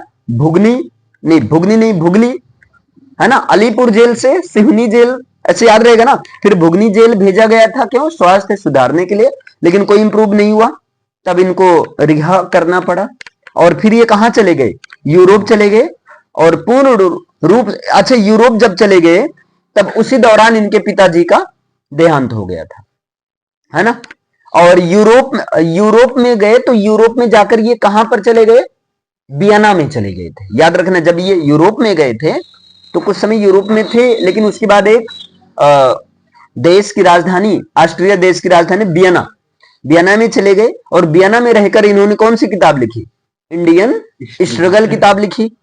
सब जगह चली, लेकिन भारत में बैन हो गई। और ये पूर्ण रूप से स्वस्थ होकर भारत आए 1936। जब 1936 में आए तो आते अंग्रेजों ने इनको फिर से क्या किया? जेल में डाल दिया। और इनका जब स्वास्थ्य खराब हुआ, फिर से रिहा किया गया। फिर से इनको जाना पड़ा यूरोप, और ये फिर पूर्ण स्वस्थ होकर आए। अब कहानी अभी बाकी है, सुनते रहिए। समझ में आया? इतना क्लियर है ना पूरा? आगे यहां देखिए, चतुर्थ सर्ग में क्या है? तो इस सर्ग में ताप्ती नदी के किनारे हुए कांग्रेस के 91वें अधिवेशन का आयोजन का वर्णन है। चतुर्थ सर्ग में क्या है? ताप्ती नदी के किनारे। तो चातु, है ना? तो ता से ताप्ती, याद रहेगा। चतुर्थ सर्ग, तो चतुर्थ में ता छिपा है ना, तो बस ऐसे चा से चतुर्थ और ता से ताप्ती। तो चतुर्थ सर्ग में ताप्ती नदी के किनारे हुए कांग्रेस के 91वें अधिवेशन का, बस इतना याद रखना। अगर याद करो और अच्छी बात है। कांग्रेस के कौन से अधिवेशन का? 91वें अधिवेशन के आयोजन का वर्णन किया गया है। विठल नगर में आयोजित हुए इस अधिवेशन में भाग लेने के लिए सुभाष 51 बैलों के रथ में सवार होकर पधारे थे। बढ़िया स्वागत किया गया इनका, क्योंकि अब ये अभी अंग्रेजों को हो सकता है ना पता चला हो, क्योंकि इस बार नहीं जेल डाले। जब ये पूर्ण रूप से दोबारा स्वस्थ होकर वापस भारत में आए थे, तब क्या हुआ? ताप्ती नदी के किनारे 91वें कांग्रेस का अधिवेशन क्या किया गया था? आयोजित किया गया। और चूंकि ये 91वें कांग्रेस का अधिवेशन आयोजित किया गया, तो 51 बैलों के साथ, 91 नहीं 91 है, 51 रहेगा, तो 91वें अधिवेशन के साथ, इसलिए। अच्छा, ये कहां पर हुआ था? विट्ठल नगर में हुआ था। विट्ठल नगर में आयोजित इस अधिवेशन में सुभाष चंद्र बोस को आयोजित मतलब बुलाया गया। सुभाष चंद्र बोस आए, 51 बैलों के रथ में सवार होकर आए, क्योंकि अब तक ये बहुत ज्यादा पॉपुलर हो गए थे, बच्चा बच्चा। तो 51 बैलों के रथ में सवार होकर आए। अच्छा हुआ 100 अधिवेशन नहीं था, नहीं 100 बैलों के रथ में आते। 51 बैलों के रथ में पधारे थे। इस अधिवेशन के अध्यक्ष चुने गए। देख रहे हो इनकी पावर। कांग्रेस की अध्यक्ष चुनना उसमें बहुत बड़ी बात होती थी, है ना। इन्होंने अध्यक्ष चुनने में मदद किया था। कौन से अधिवेशन में? नहीं, कलकत्ता अधिवेशन में मोतीलाल नेहरू जी को अध्यक्ष चुना गया, और आज ये खुद 91वें अधिवेशन के अध्यक्ष चुने गए। ठीक, उन्होंने विनम्र होकर सबका धन्यवाद किया और नवयुवकों को देशभक्ति के लिए प्रेरित किया। उनके ओजस्वी भाषण को सुनकर सभी जोश और उत्साह से भर गए। उन्होंने सभी धर्मों के लोगों को मिलकर रहने एवं गांधी जी का साथ देने का अनुरोध किया। एक चीज अच्छी बात थी इनका, गांधी जी के साथ देने का अनुरोध था। इनके भाषण वगैरह का ही वजह था कि गांधी जी के पीछे चलती थी आंधी लोगों की। समझ पा रहे हैं ना? गांधी जी का, अब भाई बताओ, जैसे कोई मान लो बहुत अच्छा नेता है, अच्छा बोलता है, उन्होंने कहा इस बंदे का साथ दो, तो लोग कहेंगे हाँ महाराज आपकी आज्ञा का पालन होगा। तो ये गांधी जी का साथ देने का अनुरोध किया। उन्होंने नवयुवकों से स्वतंत्रता संग्राम में भाग लेने का आह्वान किया। इन्होंने नवयुवकों से कहा कि स्वतंत्रता संग्राम में भाग लीजिए, पार्टिसिपेट कीजिए। इस अधिवेशनों में नेताजी ने पट्टाभी सीतारमैया को हराया था। ध्यान से समझना, किसको हराकर ये अध्यक्ष बने? पट्टाभी सीतारमैया को हराया था। वे अध्यक्ष पद के लिए चुने गए थे, परंतु सीतारमैया की हार को गांधी जी ने अपना हार बताया। बताओ भैया, अपनों ने फैला दी आंधी, उसका नाम था गांधी। गांधी जी के तरफ से सीतारमैया जी लड़े थे, है ना, लेकिन लोगों ने ज्यादा पसंद किसे किया? जय सुभाष चंद्र बोस को, सुभाष चंद्र बोस को। तो एक प्रकार से ये दोनों क्या हुए? विरोधी हुए। तो जब ये सीतारमैया जी हार गए, तब गांधी जी ने कहा कि गांधी जी की सीतारमैया की हार का मतलब मेरी हार। जब ऐसा बताया, तब सुभाष नहीं चाहते थे कि कांग्रेस आपसी मतभेद के कारण दो भागों में बटे। मेरे वजह से गांधी जी अपना एक ग्रुप बनाए, ऐसा सुभाष चंद्र बोस नहीं चाहते थे। और इसलिए उन्होंने गांधी जी के रोष प्रकट करने पर स्वयं ही कांग्रेस अध्यक्ष पद से इस्तीफा दे दिया। इसलिए इन्होंने कहा ठीक है गांधी जी, आप ही हैप्पी रहो, मैं इस पद से रिजाइन कर देता हूं। और कोई होता कहता गांधी मतलब बाढ़ में जाओ तुम, है ना, मैंने अपने बल पर जीता है। लेकिन ये क्या किए? इन्होंने ये सोचा कि आपसी मतभेद की वजह से कांग्रेस, जो कि पूरे उस समय एक ही दल थी, एक ही पार्टी थी, वो दो पार्टी में ना बटे, है ना।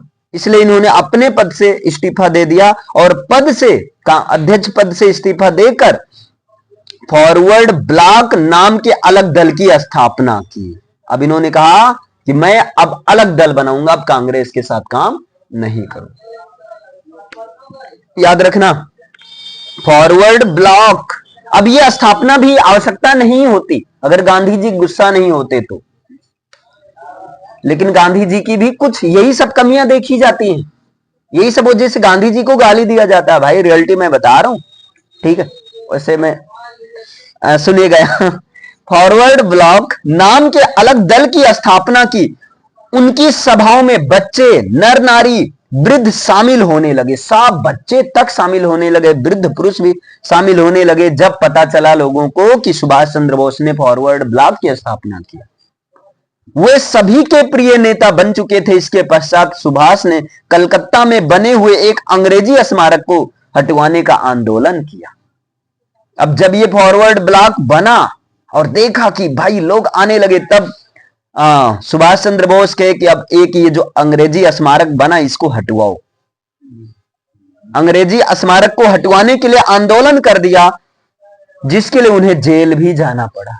जब अंग्रेजों को पता चला ससुरा ये तो हमारे घर, हमारी बिल्डिंग को हटाने का आंदोलन कर रहा है, यानी कि हमारे द्वारा बनाए गए स्मारक को हटाने का आंदोलन कर रहा, तब इनको क्या किया गया, जेल में डाल दिया गया। लेकिन इनकी तो भाई फौज थी ना, सब लोगों ने स्मारक तोड़ दिया गया और नेताजी जेल से छूट भी गए। इनको बंद तो कर दिया गया, लेकिन भाई ये तो भरी थे एकदम, स्मारक रहेगा तो हम रहेंगे। स्मारक को तोड़ दिया गया और नेताजी को भी, ये भी जेल से छूट गए। जेल से बाहर आने पर अंग्रेजी सरकार ने अब इनको घर में ही नजरबंद कर दिया। अंग्रेज और डर गया कि भाई जेल से बाहर आ गया, अभी तो स्मारक तोड़वाया, अभी क्या क्या तोड़वाएगा पता ही नहीं है। तब इनको क्या किया, घर पर ही नजरबंद कर दिया, मतलब घर पर पहरेदार लगा दिया गया कि इनको घर से बाहर नहीं जाना है। अगर जाना भी है तो 2-4 सिपाही इनके साथ में, देखो नहीं तो कुछ कहीं जाकर भड़काने लगे लोगों को, है ना। नजरबंद कर दिया। सरकार उन्हें अपने लिए एक बड़ी चुनौती समझती थी।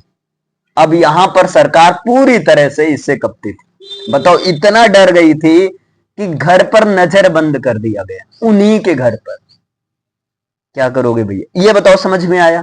यानी कि चतुर्थ सर्ग में कहां से कहां तक की कहानी है, बोलो। चतुर्थ, चा तो चा से चतुर्थ, ता से ताप्ती। तो चतुर्थ सर्ग में ताप्ती नदी के किनारे हुए कांग्रेस के 91वें अधिवेशन का आयोजन का वर्णन है, जहां पर सुभाष चंद्र बोस जी 51 बैलों की रथ में वहां पर पधारते हैं और लोग उनको अपना अध्यक्ष चुनते हैं।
चलते हैं पंचम सर्ग में। क्या, ब्रिटिश सरकार ने सुभाष को नजरबंद कर दिया था, जिससे वे बाहरी जगत से लगभग पूरी तरह कट गए थे। उन तक बाहर का कोई भी समाचार नहीं पहुंच पाता था, यहां तक कि अपने संबंधियों से भी मिलने की अनुमति नहीं थी, रिश्तेदारों से भी मिलने की अनुमति नहीं थी। इनको अकेले रहना है। पुलिस दिन रात उन पर कड़ा पहरा रखती थी। मातृभूमि का सपूत इस प्रकार हाथ पर हाथ रखकर तो नहीं बैठ सकता था ना, वो भी सुभाष चंद्र बोस। उन्होंने वहां से बाहर निकलने की योजना बनाई। अब इन्होंने एक प्लान बनाया है, कहां गए, बाहर निकलने की एक योजना बनाया। और अवसर पाकर उन्होंने दाढ़ी बढ़ा ली, मतलब कुछ दिन के बाद दाढ़ी इनकी बढ़ गई और 15 जनवरी 1941 को आधी रात को मौलवी का वेश धारण कर, देख रहे हो, 15 जनवरी 1941 की आधी रात को मौलवी का बेस धारण कर नजरबंदी का पहरा तोड़कर वो वहां से भाग निकले। अंग्रेज भी क्या सोचते होंगे कि ससुरा कैसे भाग गया, इतना कहे मतलब वो पहरादारी रखने के बावजूद भी। अब कहां गया, ये कैसे गए, अब याद रखना किस बेस में गए थे, कब गए थे, 15 जनवरी 1941 को आधी रात को मौलवी का बेस धारण करके नजरबंदी का पहरा तोड़कर कलकत्ता से वे पेशावर होते हुए, अब ये कलकत्ता से पहले कहां गए, पेशावर गए, फिर पेशावर होते हुए काबुल गए, काबुल दूसरे देश में पहुंच गए, कलकत्ता से पेशावर, पेशावर से काबुल, और काबुल में जाकर अपने मित्र उत्तम चंद्र के यहां ठहरे। देखिए यहां कहां पहुंचे, उत्तम चंद्र के यहां रुके। उत्तम चंद्र ने एक सच्चे मित्र की भांति सुभाष चंद्र बोस का साथ दिया, धोखेबाज नहीं था।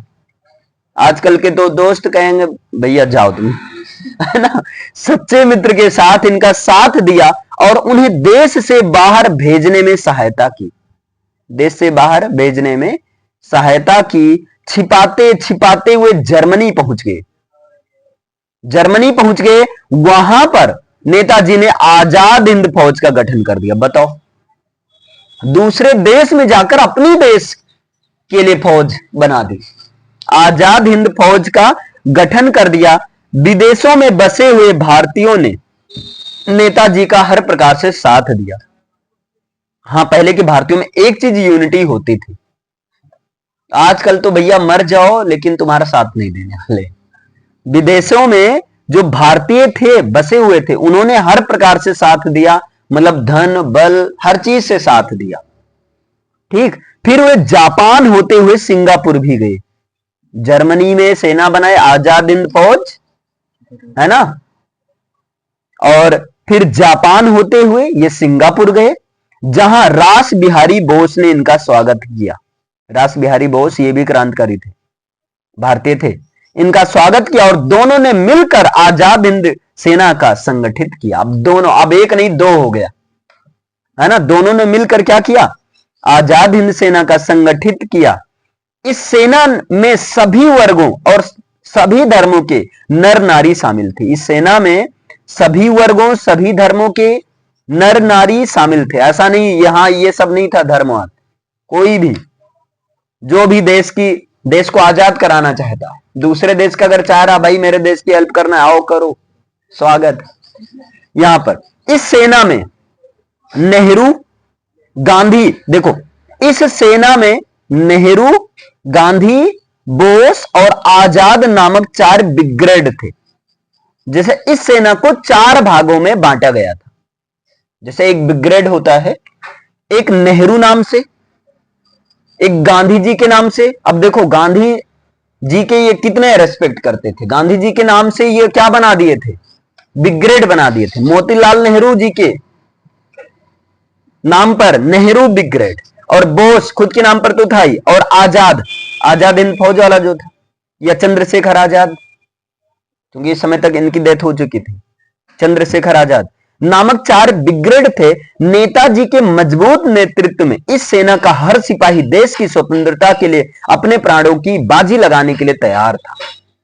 भिन्न भिन्न धर्मों के सैनिक होते हुए भी इस सेना में सभी परस्पर प्यार और भाईचारे के साथ मिलजुल कर रहते थे।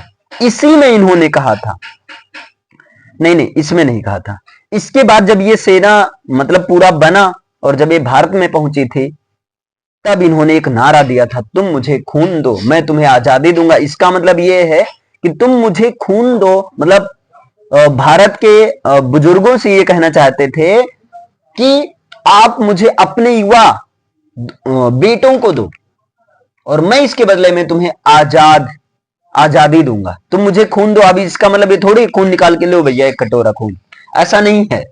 ठीक, अब ये बताओ पंचम सर्ग में क्लियर है, पंचम सर्ग में क्या है बताओ। जब इनको नजरबंद कर दिया गया तब इन एक कहानी है, जब नजरबंद कर दिया गया तब ये क्या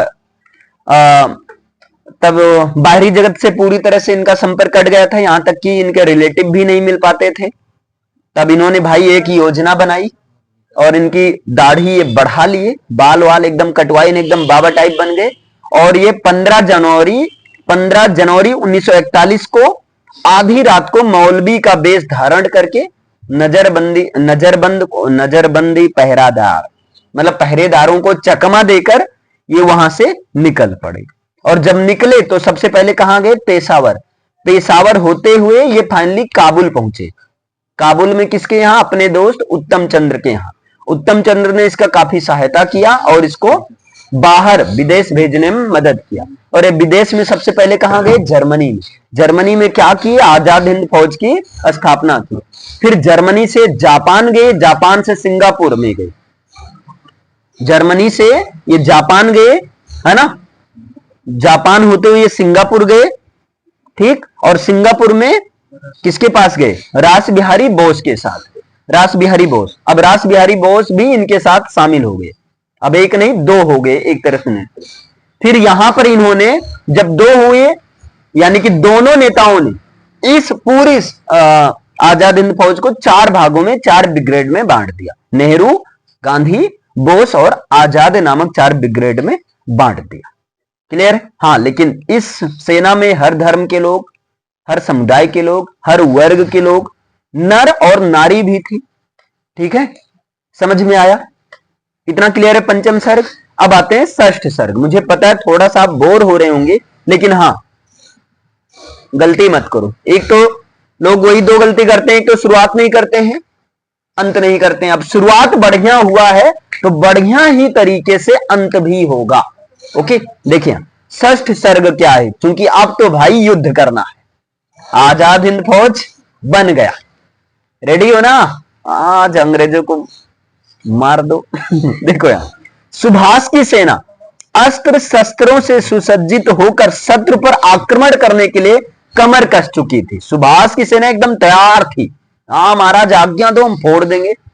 जैसे होता है ना, सेना भर दो तो एकदम सेना रहती, सर आदेश दीजिए गोली चलाने का, एकदम कमर कस चुकी। सिंगापुर में नेताजी ने अपने सैनिकों को, हाँ अब याद रखना, सिंगापुर में नेताजी ने अपने सैनिकों को संबोधित करते हुए, यानी कि भाषण देते हुए कहा, दो तुम रक्त, मुक्ति दूं मैं तुमको।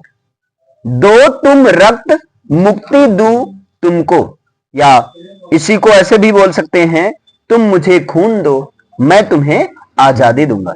दिल्ली के लाल किले पर तिरंगा झंडा फहराना ही इस सेना का लक्ष्य था। इन्होंने इस सेना का लक्ष्य क्या बनाया कि दिल्ली के लाल किले पर तिरंगा झंडा फहराना, क्योंकि अगर दिल्ली के लाल किले पर तिरंगा झंडा फहर जाता तो वैसे भी अंग्रेजों की हार हो जाती। मेन दिल्ली को दिल से जीत दो।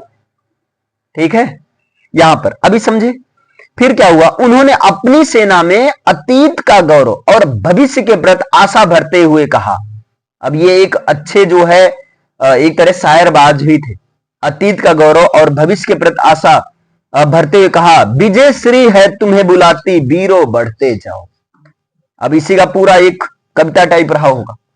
अब यहां 2 ही लाइन दिया गया, विजय श्री है तुम्हें बुलाती, वीरों बढ़ते जाओ, अपना कर्तव्य निभाते जाओ। नेताजी के इन वचनों का सेना पर बहुत ही, याद रखना ये वचन, याद रख लो, विजय श्री है तुम्हें बुलाती, वीरों तुम बढ़ते जाओ, और आप लोग खूब अच्छे से पढ़ते जाओ। ठीक, यहां पर देखिए नेताजी के इन वचनों का सेना पर प्रभाव पड़ा। हर सैनिक उत्साह से भर गया, जय भारत। अब सैनिक लोग क्या कहते थे, है ना? सैनिक लोग जय भारत, जय सुभाष, जय गांधी। अब जय गांधी किसके वजह से कहा हुआ होगा? सुभाष चंद्र बोस की ही तो वजह से। सोचो, गांधी जी के कितने, और गांधी जी कुछ नहीं मानते थे। तो जय भारत, जैसे अभी राम की सेना क्या कहते थे? हर हर महादेव। और वहां रावण की जय लंकेश। समझ रहे हो ना? यहां पर आजाद हिंद सेना जो है क्या कहते थे? जय भारत, जय सुभाष, जय गांधी का नारा लगाते हुए सुभाष के नेतृत्व में आजाद हिंद सेना आगे बढ़ने लगी और अंग्रेजों से लोहा लेने लगी।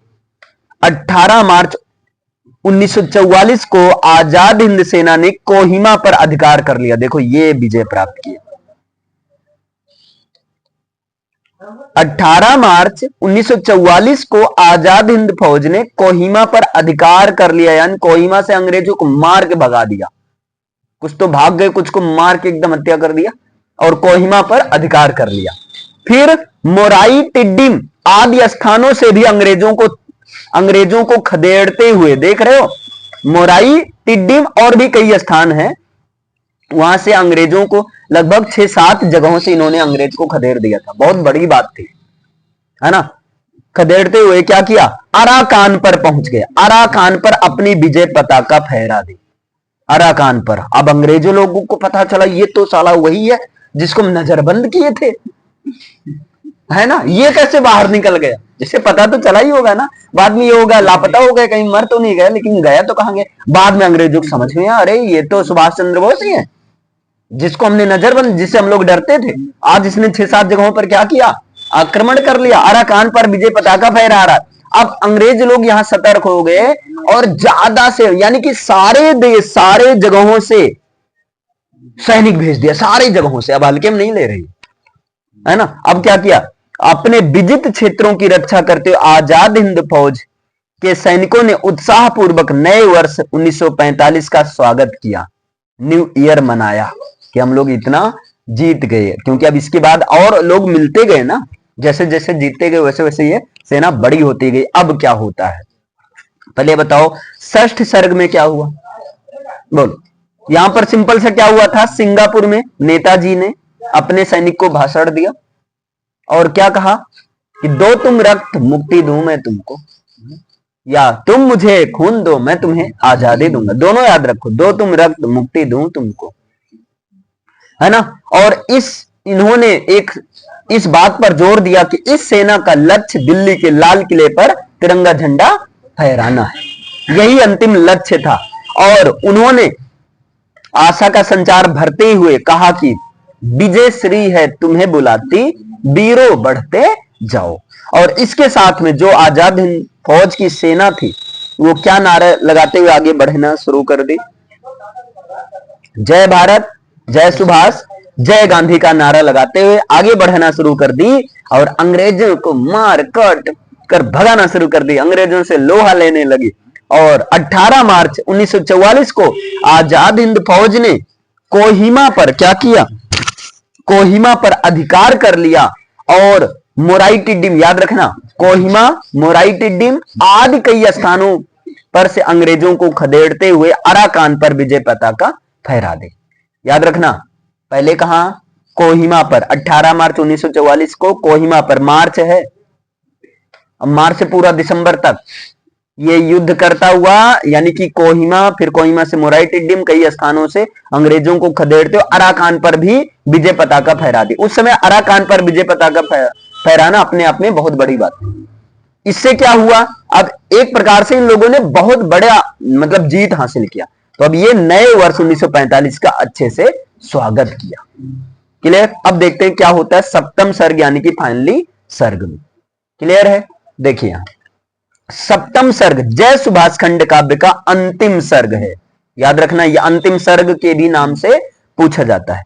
कवि कहता है, कवि कौन, कवि विनोद पांडे जी कहते हैं कि जय पराजय, अब ध्यान से समझना, जय पराजय, उन्नति अवनति, सुख दुख, उठने गिरने का क्रम संसार में चलता रहता है। ये पॉइंट याद रखना, शुरुआत यहीं से करना ज्यादा अच्छा रहेगा क्योंकि काफी इफेक्टिव लाइन है। यहां जय पराजय, उन्नति अवनति, सुख दुख, उठने गिरने का क्रम संसार में सदा चलता रहता है। दुर्भाग्य से आजाद हिंद फौज भी शत्रुओं से पराजित होने लगी। अभी तक क्या की, विजय हासिल की थी, लेकिन दुर्भाग्य से यहां क्या हुआ, आजाद हिंद फौज भी शत्रुओं से पराजित होने लगी। रंगून पर अंग्रेजों ने पुनः आक्रमण कर लिया। भाई चारों तरफ से, जब ऐसे समझो भारत के सभी राज्यों पर अंग्रेजों का अधिकार है, अगर 6-7 राज्यों पर कोई विजय प्राप्त भी कर लिया तो अंग्रेज लोग सतर्क हो जाएंगे। चारों तरफ से अगर सेना भेज देंगे तो भाई ऑब्वियसली ये कोई कितना भी मजबूत हो, वो तो भाई पराजय तो होगा ही ना। तो सेम यहां भी हुआ, है ना। इसीलिए इन्होंने कहा एक तरह दुख के साथ करें भाई, जय पराजय, उन्नति अवनति, सुख दुख, उठने गिरने का क्रम संसार में सदा चलता रहता है। दुर्भाग्य से आजाद हिंद फौज भी शत्रुओं से पराजित होने लगी और रंगून पर अंग्रेजों ने पुनः अधिकार कर लिया। आगे यहां देखते हैं नेक्स्ट। इसी बीच अमेरिका ने, अब यहां पर अमेरिका ने भाई समस्या क्रिएट कर दिया सबसे बड़ा। इसी बीच अमेरिका ने जापान के हिरोशिमा 1945 में ही, याद रखना 1945 में ही अमेरिका ने जापान के हिरोशिमा और नागासाकी नगरों पर परमाणु बम गिरा दिया। द्वितीय विश्व युद्ध चल रहा था यहां पर ना, तो यहां पर अमेरिका ने क्या किया, जापान के हिरोशिमा और नागासाकी पर एटम बम गिरा दिया। और इस नरसंहार को देखकर जापान ने जनहित को देखते हुए अमेरिका के सामने आत्मसमर्पण कर दिया। अब बताओ भैया, जापान के सिंगापुर के काफी लोगों की हेल्प से ही तो आजाद हिंद फौज बनी थी। तो यहां पर जब अमेरिका ने जापान के हिरोशिमा और नागासाकी नगरों पर परमाणु बम गिरा दिया, ये बम का असर आज भी देखने को मिलता है। आज भी बच्चे लूले लंगड़े पैदा होते, इतना अभी बताओ 1945 के बाद आज भी इसका प्रभाव देखने को मिलता है। तो इस नरसंहार को देखकर जापान ने जनहित को देखते हुए अमेरिका के सामने आत्मसमर्पण कर दिया। जापान करता ही क्या भाई, अगर आत्मसमर्पण मान लो नहीं करता तो अभी तो 2 नगरों पर बम गिरा, मान लो पूरा जापान ही सफा हो जाता, तो आज के उसमें मैप में जापान ही नहीं रहता, समझे ना। तो जापान ने क्या किया, सरेंडर कर दिया। इससे आजाद हिंद फौज, आजाद हिंद सेना के सैनिक व्याकुल हो उठे। इससे क्या हुआ भाई, आजाद हिंद सेना के सैनिक व्याकुल हो उठे। सुभाष भी समझ गए कि इस समय युद्ध करना उनके पक्ष में नहीं। सुभाष भी समझ गए कि भाई जापान की हेल्प से बना है, जापान ने आत्मसमर्पण कर दिया, तो इस समय युद्ध करना, सुनो, इस समय युद्ध करना पॉसिबल नहीं है, उनके पक्ष में नहीं है, मतलब सुटेबल नहीं लगा। उन्होंने आजाद हिंद सेना के सैनिकों को अनुकूल समय की प्रतीक्षा करने के लिए कहकर उनसे विदा ली। इन्होंने कहा कि अब सेना यहीं तक है ना, मतलब यहां पर अब सोचो, आजाद हिंद सेना की सैनिक युद्ध करना बंद किए, इस दौरान यहां पर बंद किए। मानता हूं हारने लगी थी, लेकिन ऐसा तो था नहीं कि हमेशा हारती। लेकिन हां, जब जापान सरेंडर कर दिया तब भैया ये खुद बोले कि अब मैं चलता हूं। तो इसी के बाद से सुभाष चंद्र बोस जी गायब हो गए। एक आप लोग कहानी सुने होंगे काफी लंबी। इसके बाद से सुभाष चंद्र बोस जी किसी से मिले नहीं, लोगों ने देखा नहीं इस घटना के बाद से सुभाष चंद्र बोस को। और सैनिकों ने गीले नयनों से अपने सेना नायक को विदा किया। अब देखो क्या हुआ था, जब ये जहाज पर सवार होकर, एक कहानी ये जो है, वे जहाज पर सवार होकर जापान के प्रधानमंत्री हिरोहितो, याद कर लो, हिरोहितो से मिलने जा रहे थे। भाई जब जापान ने आत्मसमर्पण कर लिया तो इनका भी एक फर्ज बनता है कि अब उनके प्रधानमंत्री से मिला जाए। तो ये सुभाष चंद्र बोस जी हिरोहितो, जापान के प्रधानमंत्री हिरोहितो से मिलने जा रहे थे, वो भी जहाज से, पानी के जहाज से। कि 18 अगस्त 1945 को उनका जहाज, यही समस्या हो, इसके बाद से नहीं दिखे, 18 अगस्त 1945 को उनका जहाज ताई होक में दुर्घटनाग्रस्त हो गया। ताई होक में, ध्यान देना, जहाज से मिलने जा रहे थे और यहां दुर्घटना हो गया, एक्सीडेंट हो गया था इनके जहाज का 18 अगस्त 1945 को। अब ये हुआ था या किसी ने करवाया था, कुछ नहीं कहा जा सकता है ना। जापानी रेडियो ने सबसे पहले यह समाचार दिया कि नेताजी अब इस दुनिया में नहीं रहे। देखो, जापानी रेडियो ने यह बताया कि नेताजी सुभाष चंद्र बोस जी अब इस दुनिया में नहीं रहे, लेकिन भारत में इस समाचार को सत्य नहीं माना गया। भारत में समाचार को सत्य नहीं माना गया। आज भी जन जन में यह चर्चा होती रहती है कि नेताजी उस विमान दुर्घटना में मारे नहीं गए थे, ये बच गए थे। ये सच है। अब मारे नहीं गए थे, उसके बाद आप लोग कई सारी कहानी सुने होंगे कि वो जो है अयोध्या में आकर बाबा के रूप में 1986 तक जीवित थे। उनका मतलब काफी सारे मिथ आप लोग सुने होंगे, ऐसी बात नहीं। आप किसी से घर पर आप पूछोगे तो बताएंगे, ठीक है, ऐसी ऐसी कहानियां बनी। अब अंग्रेजों का ये था, लेकिन जापान के अनुसार इनकी डेथ यहीं इसी जहाज दुर्घटना में हुई। भारतीयों के अनुसार यहां ये बच गए थे। अब क्या, लेकिन हाँ, इसके बाद ये किसी को दिखे नहीं। हो सकता है ये बेस बदलने माहिर थे ही, हो सकता है चूंकि अंग्रेज लोग तो एकदम खफा थी भी भाई, और एक उम्र भी हो चुकी होगी काफी हद तक ना उस दौरान।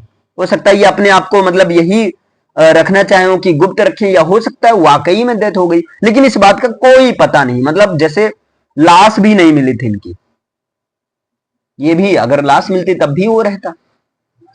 और भारत का जानते ही हो, एक ही चीज रहता, अगर मरे तो लाश कहो, प्रूफ दिखाओ, है ना। और विदेशों में ये बहुत खास ये नाटक नौटंकी नहीं होता है। वहां पर विदेशों में कई ऐसी ऐसी सरकारें, अगर आपने सरकार के खिलाफ बोला तुमको गोली से उड़ा देंगे, और बोलो यहाँ तो कॉमेडी कर दिया जाता है सरकार का। देखो यहाँ, ये सच है कि नेताजी कभी मर नहीं सकते, वे हमेशा हमारे दिलों में प्रेरणा का दीपक बनकर जलते रहेंगे। उनके यश की गाथा भारत का, अब ये हो गया तुम्हारा कंक्लूजन, उपसंहार। भारत का इतिहास सदा सुनाता रहेगा। रंगून, सिंगापुर, भारत की माटी सदा उन्हें स्मरण करेगी। यदि सुभाष अंग्रेजों पर पूरी तरह विजय प्राप्त नहीं कर पाए, लेकिन भारत की आजादी में उनके योगदान को जो है याद किया जाएगा। नेताजी जैसे युग पुरुष बहुत कम होते हैं। देश के हर नागरिक को उन पर गर्व है। वीरता और असाधारण प्रतिभा के धनी सुभाष चंद्र बोस हमें देश के लिए जीने और देश के लिए मरने का संदेश देते हैं। इनका संदेश है देश के लिए जियो, देश के लिए मरो। बताओ, समझ में आया? अब इसी क्वेश्चन को, जैसे इतना आपने मेहनत किया, थोड़ा सा और मेहनत करो। इसी क्वेश्चन को ऐसे भी आ सकता है, जय सुभाष खंड काव्य का उद्देश्य स्पष्ट कीजिए, या जय सुभाष खंड काव्य का चरित्र चित्रण, कुल मिलाकर कुछ भी पूछे ना, यही सातों के बारे में बताना है। कथानक बताइए सातों सर्ग के बारे में। हाँ, अगर पार्टिकुलर सर्ग कह दिया जाए, जैसे पंचम सर्ग, हाँ अब यहां पर हो गया भाई, फिक्स हो गया कि पंचम सर्ग बताना है, तो आपको चतुर्थ सर्ग से थोड़ा बहुत कहानी लेकर पंचम सर्ग शुरुआत करना है ना। अब यहां पर एक बार यही देख लेते हैं। ओके, देखिए यहां कवि विनोद चंद्र पांडे ये कवि थे। विनोद द्वारा लिखित जय सुभाष खंड काव्य का मुख्य प्रतिपाद्य है महान स्वतंत्रता सेना नायक नेताजी सुभाष चंद्र बोस का जीवन चरित्र है। ये क्या है? महान स्वतंत्रता सेना नायक नेताजी सुभाष चंद्र बोस का जीवन चरित्र है। इस खंड काव्य में कवि ने उनके जीवन की प्रमुख घटनाओं का, देखो सारी घटनाओं का तो नहीं, लेकिन उनके जीवन की प्रमुख घटनाओं का संक्षिप्त रूप से वर्णन करते हुए उनके व्यक्ति की छवि को प्रस्तुत किए। अब ये संक्षिप्त में था जितना मैंने बताया, लॉन्ग में होता ना तो दोपहर हो जाता। आगे यहां देखिए, नेताजी के चरित्र में स्वाभिमान, सेवा भाव, मातृभूमि के प्रति प्रेम, राष्ट्रीयता, स्वतंत्रता, दया, सहनशीलता, बौद्धिक प्रतिभा, युद्ध निपुणता, त्याग भावना आदि का अद्भुत समन्वय था। इस खंड काव्य में राय बहादुर जानकीनाथ, कौन? राय बहादुर जानकीनाथ, प्रभावती देवी, बेनी माधव, महात्मा गांधी, चितरंजन दास, मोतीलाल नेहरू, रास बिहारी बोस आदि महान पुरुषों का भी नाम आया है जो भी इनसे जुड़े हुए थे। परंतु यहां उनकी चर्चा सुभाष चंद्र बोस के व्यक्तित्व को उभारने के संदर्भ में ही हुई है ना। जैसे गांधी जी का कुछ आंदोलन नहीं डिस्कस किया गया, गांधी जी का जैसे किस तरह से सुभाष चंद्र बोस पर प्रभाव पड़ा, ये सब दिखाया गया। सुभाष चंद्र ही इस खंड काव्य के नायक हैं, याद रखना। जय सुभाष के नायक हीरो कौन है? सुभाष चंद्र हैं। इसका केंद्र बिंदु वही है, यानी कि सुभाष चंद्र ही है। आगे, जय सुभाष खंड काव्य के माध्यम से स्वतंत्रता की अग्रणी नायक रहे सुभाष चंद्र बोस को याद करना। क्यों पढ़ा जाता है इस चीज को? इसके माध्यम से सुभाष चंद्र बोस को याद करते हैं, उनकी योगदान के प्रति कृतज्ञता प्रकट करते हैं, उनकी गौरव गाथा कहकर भारत के प्रत्येक नागरिक को देश प्रेम की सीख देना ही इस मतलब कवि का जो है उद्देश्य। कवि ने कहा भी है, वीर सुभाष अनंत काल तक। अब ये कवि की कविता देखो, वीर सुभाष अनंत काल तक शुभ आदर्श रहेंगे, युग युग तक भारत के वासी उनकी कथा कहेंगे। अगर आप लोग ये याद कर कोई भी सर्ग आए, सुनो ध्यान से, कोई भी सर्ग आए, कुछ भी आए जय सुभाष से रिलेटेड, ये जरूर लिख दो, ये कहकर कि कभी इनसे इतना इंस्पायर हुए कि इन्होंने इनके ऊपर खंड काव्य तो लिखा ही है, लेकिन 4 लाइन भी लिखा है, सुनिएगा वहां पर, आप लिखिएगा, सुनिएगा मत। वीर सुभाष अनंत काल तक शुभ आदर्श रहेंगे, युग युग तक भारत के वासी उनकी कथा कहेंगे। नेताजी सुभाष के चरित्र चित्रण द्वारा कभी भारत की युवा पीढ़ी को देश प्रेम, मानवता, स्वाभिमान, परोपकार आदि उदात्त गुणों को अपनाने के लिए प्रेरित करना चाहता है। उनका चरित्र प्रत्येक दृष्टि से अनुकरणीय है, अतः कभी हर भारतीय में उनकी चारित्रिक विशेषताओं को देखना चाहता है। सरल भाषा किंतु ओजपूर्ण शैली में लिखा ये खंड काव्य अपने उद्देश्य की पूर्ति में काफी हद तक सफल रहा। वाकई में अभी मैंने पढ़ाया, आपके अंदर एक देशभक्ति भावना जगह, अगर अंग्रेज लोग मिल जाए ना, हम कह रहे हैं तुम लोग पत्थर मारकर हत्या कर दोगे, उसकी पेन की नोक से हत्या कर दोगे। सही है कि नहीं? थोड़ा सा ऐसे भाई इतने कमीने थे, मतलब जेल से भेजे, स्वास्थ्य खराब हो जाए, फिर निकाले, फिर अंदर कर दे बिना किसी रीजन के, क्या गया है ना। चलो अब यहाँ पर एक क्वेश्चन ये भी आता है, सुनो थोड़ा सा और देख लीजिए। जय सुभाष खंड काव्य के उन प्रमुख पात्रों का संक्षिप्त परिचय दीजिए जिन्होंने सुभाष को विशेष रूप से प्रभावित किया। ऐसे भी क्वेश्चन आ सकता है, ध्यान दो। ऐसे क्वेश्चन जब आ जाते हैं ना, आदमी कहता है यार ये क्या आ गए, मैंने तो पढ़ा ही नहीं। एक बार पढ़ लो, पढ़ने में क्या जाता है, आए या ना आए बात अलग है। जय सुभाष खंड काव्य महान स्वतंत्रता सेनानी और नेता सुभाष चंद्र बोस के संक्षिप्त जीवन परिचय पर आधारित है। कोई भी चीज आएगा आप जरूर ये लिख देना, जय सुभाष क्या है, किसने लिखा है, कितने भागों में बटा है, क्या बताया गया है, क्यों बताया गया, क्यों लिखा है, ये रीजन है ना। यहां पर सुभाष जी जीवन प्रयत्न अंग्रेजों के विरुद्ध खड़े रहे। उनके जीवन में कुछ ऐसे अवसर भी आए जिसमें उस समय के कुछ प्रमुख व्यक्तियों ने उन्हें प्रभावित किया। उन्हें प्रभावित करने वाले व्यक्तियों में सर्वप्रथम उनके माता पिता ही थे। माता तो एकदम राम कृष्ण, रानी लक्ष्मीबाई आदि, अर्जुन आदि पुरुषों की कहानियां सुना सुनाकर बचपन से इनको भाई साहसी बना देती। भगवान बुद्ध, गौतम बुद्ध है ना, सब बुद्ध। इनकी माता श्रीमती प्रभावती देवी एक धर्मपरायण, उदार और साध्वी महिला थी। सुभाष जी के पिता श्री जानकी नाथ बोस एक प्रबुद्ध, है ना, एक प्रबुद्ध और महत्वाकांक्षी व्यक्ति थे। सुभाष के जीवन पर इन दोनों का प्रभाव समान रूप से पड़ा। बचपन में उनकी माता उन्हें राम कृष्ण अर्जुन, भीम, शिवाजी प्रताप, महाराणा प्रताप, महावीर, भगवान बुद्ध, रानी लक्ष्मीबाई, नाना साहब आदि महान व्यक्तियों की कहानियां सुनाती थी, जिससे उनमें वीरता और साहस के संस्कार आ गए। इसी प्रकार सुभाष जी अपने जीवन में अनेक महापुरुषों से प्रभावित हुए और उनका अनुकरण करते रहे। और सबसे पहले ये किसके संपर्क में आए थे? सुरेश बनर्जी के संपर्क में आया और इन्होंने कहा अब हम सदी न करब। क्लियर है? अच्छा। सबसे पहले सुरेश बनर्जी के संपर्क, अरे भैया मान लो इनकी वाइफ होती तो अंग्रेज लोग क्या करते, इनकी वाइफ को बंदी बना लेते, फिर कहते अगर अपने पत्नी को बचाना है तो तुम यहां पर 7:09:13 पर पहुंचो,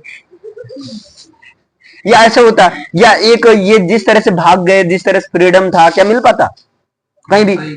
ये मौलवी की तरह बेस बना रहे हो, इसको काटो, छीलो, अच्छा नहीं लगता, चोर डाकू बन गए, तरह तरह का। तो सुरेश बनर्जी के संपर्क में आने के पश्चात इन्होंने आजीवन अविवाहित रहने की प्रतिज्ञा ली। फिर इसके बाद ये किसके संपर्क में आए, क्या यार इसके बाद ये किसके संपर्क में आए? स्वामी विवेकानंद के आख्यान को सुनकर ये मथुरा चले गए भैया, हरिद्वार चले गए, वृंदावन चले गए, काशी चले गए, हिमालय की कंदराओं में गए, लेकिन इनको कहीं ज्ञान नहीं मिला। फिर भागे गए, हटाओ बेकार है ये सब, है ना। ज्ञान की प्राप्ति, मान लो अगर ज्ञान मिल जाता तो बाबा बनते ही, ज्ञान नहीं मिला क्रांतिकारी बन गए। देख रहे हो, अपने राजनीतिक गुरु। हाँ, फिर तीसरे इनके क्या थे? राजनीतिक गुरु चितरंजनी या देश बंधु चितरंजन दास के संपर्क में आने के पश्चात उनके नेतृत्व में स्वतंत्रता से संबंधित गतिविधियों में भाग लेना आरंभ कर दिया। जर्मनी पहुंचने पर ये किसके संपर्क में आए? रास बिहारी बोस। यहां पर गांधी वांधी का नाम नहीं दिया गया है, यहां पर उनका नाम बताना है जिसने इनकी मदद की हो इनके लक्ष्य को पाने में। गांधी जी तो भाई वो तो इनके जीवन में आंधी ला दिया, गुस्सा हो गए कि उनके प्रतिनिधि हार गए, कहीं वो हार जाते तब तो भाई इनको मरवा ही देते थे। देखो ऐसे रास बिहारी बोस से मिले, इनके रास बिहारी बोस कौन थे? अच्छा एक का नाम और यहां नहीं दिया गया, उत्तम चंद्र, आप जिक्र कर देना, उत्तम चंद्र वहां काबुल में मिले थे। रास बिहारी बोस के साथ मिलकर ये आजाद हिंद सेना का संगठन किया, वहां उन दोनों से मिलकर आजाद हिंद सेना का संगठन किया। इस सेना में सभी वर्गों के तथा सभी धर्मों के नर नारी शामिल थे। इस प्रकार सुभाष चंद्र बोस जीवन भर अनेक महान स्वतंत्रता सेनानियों के सानिध्य में रहे और भारत माता की सेवा में रत रहकर उसे गुलामी की जंजीरों से आजादी दिलाने का भरपूर प्रयत्न किया। बताइए समझ में आया? इस क्वेश्चन को ऐसे भी पूछा जा सकता है, जय सुभाष खंड काव्य के आधार पर साप्रमाण मतलब प्रूफ के साथ स्पष्ट करो कि सुभाष स्वतंत्रता के जन्मदाता के रूप में स्तुत्य है। तो इसके लिए आपको कौन सा सर्ग, सप्तम सर्ग वाली इसमें कहानी लिखनी है। बोलो अभी क्लियर है, समझ में आया? सारी चीजें। बाकी अगर क्वेश्चन की बात किया जाए तो भाई क्वेश्चन कम नहीं है। देखिए क्वेश्चन चरित्र चित्रण पर आधारित क्वेश्चन भी पूछे जाते हैं। जैसे यहां देखिए, जय सुभाष के प्रधान पात्र का चरित्रांकन कीजिए। जय सुभाष खंड काव्य के आधार पर नेताजी सुभाष चंद्र बोस का चरित्र चित्रण कीजिए। जय सुभाष खंड काव्य के आधार पर सुभाष चंद्र बोस की चारित्रिक विशेषताओं का उल्लेख कीजिए। ऐसे ऐसे कई सारे क्वेश्चन बने आते हैं। यहाँ पर देखिए, जय सुभाष खंड काव्य के रचयिता विनोद चंद्र पांडे यानी विनोद जी हैं। इसके नायक महान स्वतंत्रता सेनानी नेताजी सुभाष चंद्र बोस हैं। उनके चरित्र की विशेषताएं क्या क्या है? तो यहां देखिए, सबसे पहले असाधारण प्रतिभा के धनी। अब यहां पर देखो, आप कुछ यहां सारी चीजें, यहां पर कोई फैक्चुअल डेटा नहीं मिलेगा। पता नहीं मुझे जो लगता है, बच्चा सुनो, सर्ग वाला ज्यादा सही लगता है इसके कंपैरिजन में। अगर आप देखोगे या कभी देखना, उतना अच्छा आप ये वाला नहीं लिख पाओगे। असाधारण प्रतिभा के धनी, अभी इसमें लिखना है सुभाष चंद्र बोस प्रखर प्रतिभाशाली और बुद्धिमान थे। उनकी कुशाग्र बुद्धि का परिचय बाल्यकाल से मिलना आरंभ हो गया था। उनकी योग्यता एवं उपलब्धियों से उनके माता पिता और शिक्षकगण सभी प्रभावित थे। उन्होंने मैट्रिक की परीक्षा प्रथम श्रेणी में उत्तीर्ण की। ये प्रथम सर्ग वाली कहानी लिख रहा है ना, सभी को विस्मित कर दिया। इसके पश्चात बीए की परीक्षा भी प्रथम श्रेणी के साथ उत्तीर्ण की। उन्होंने अपने पिता की इच्छा का मान रखते हुए आईसीएस की परीक्षा भी उत्तीर्ण की।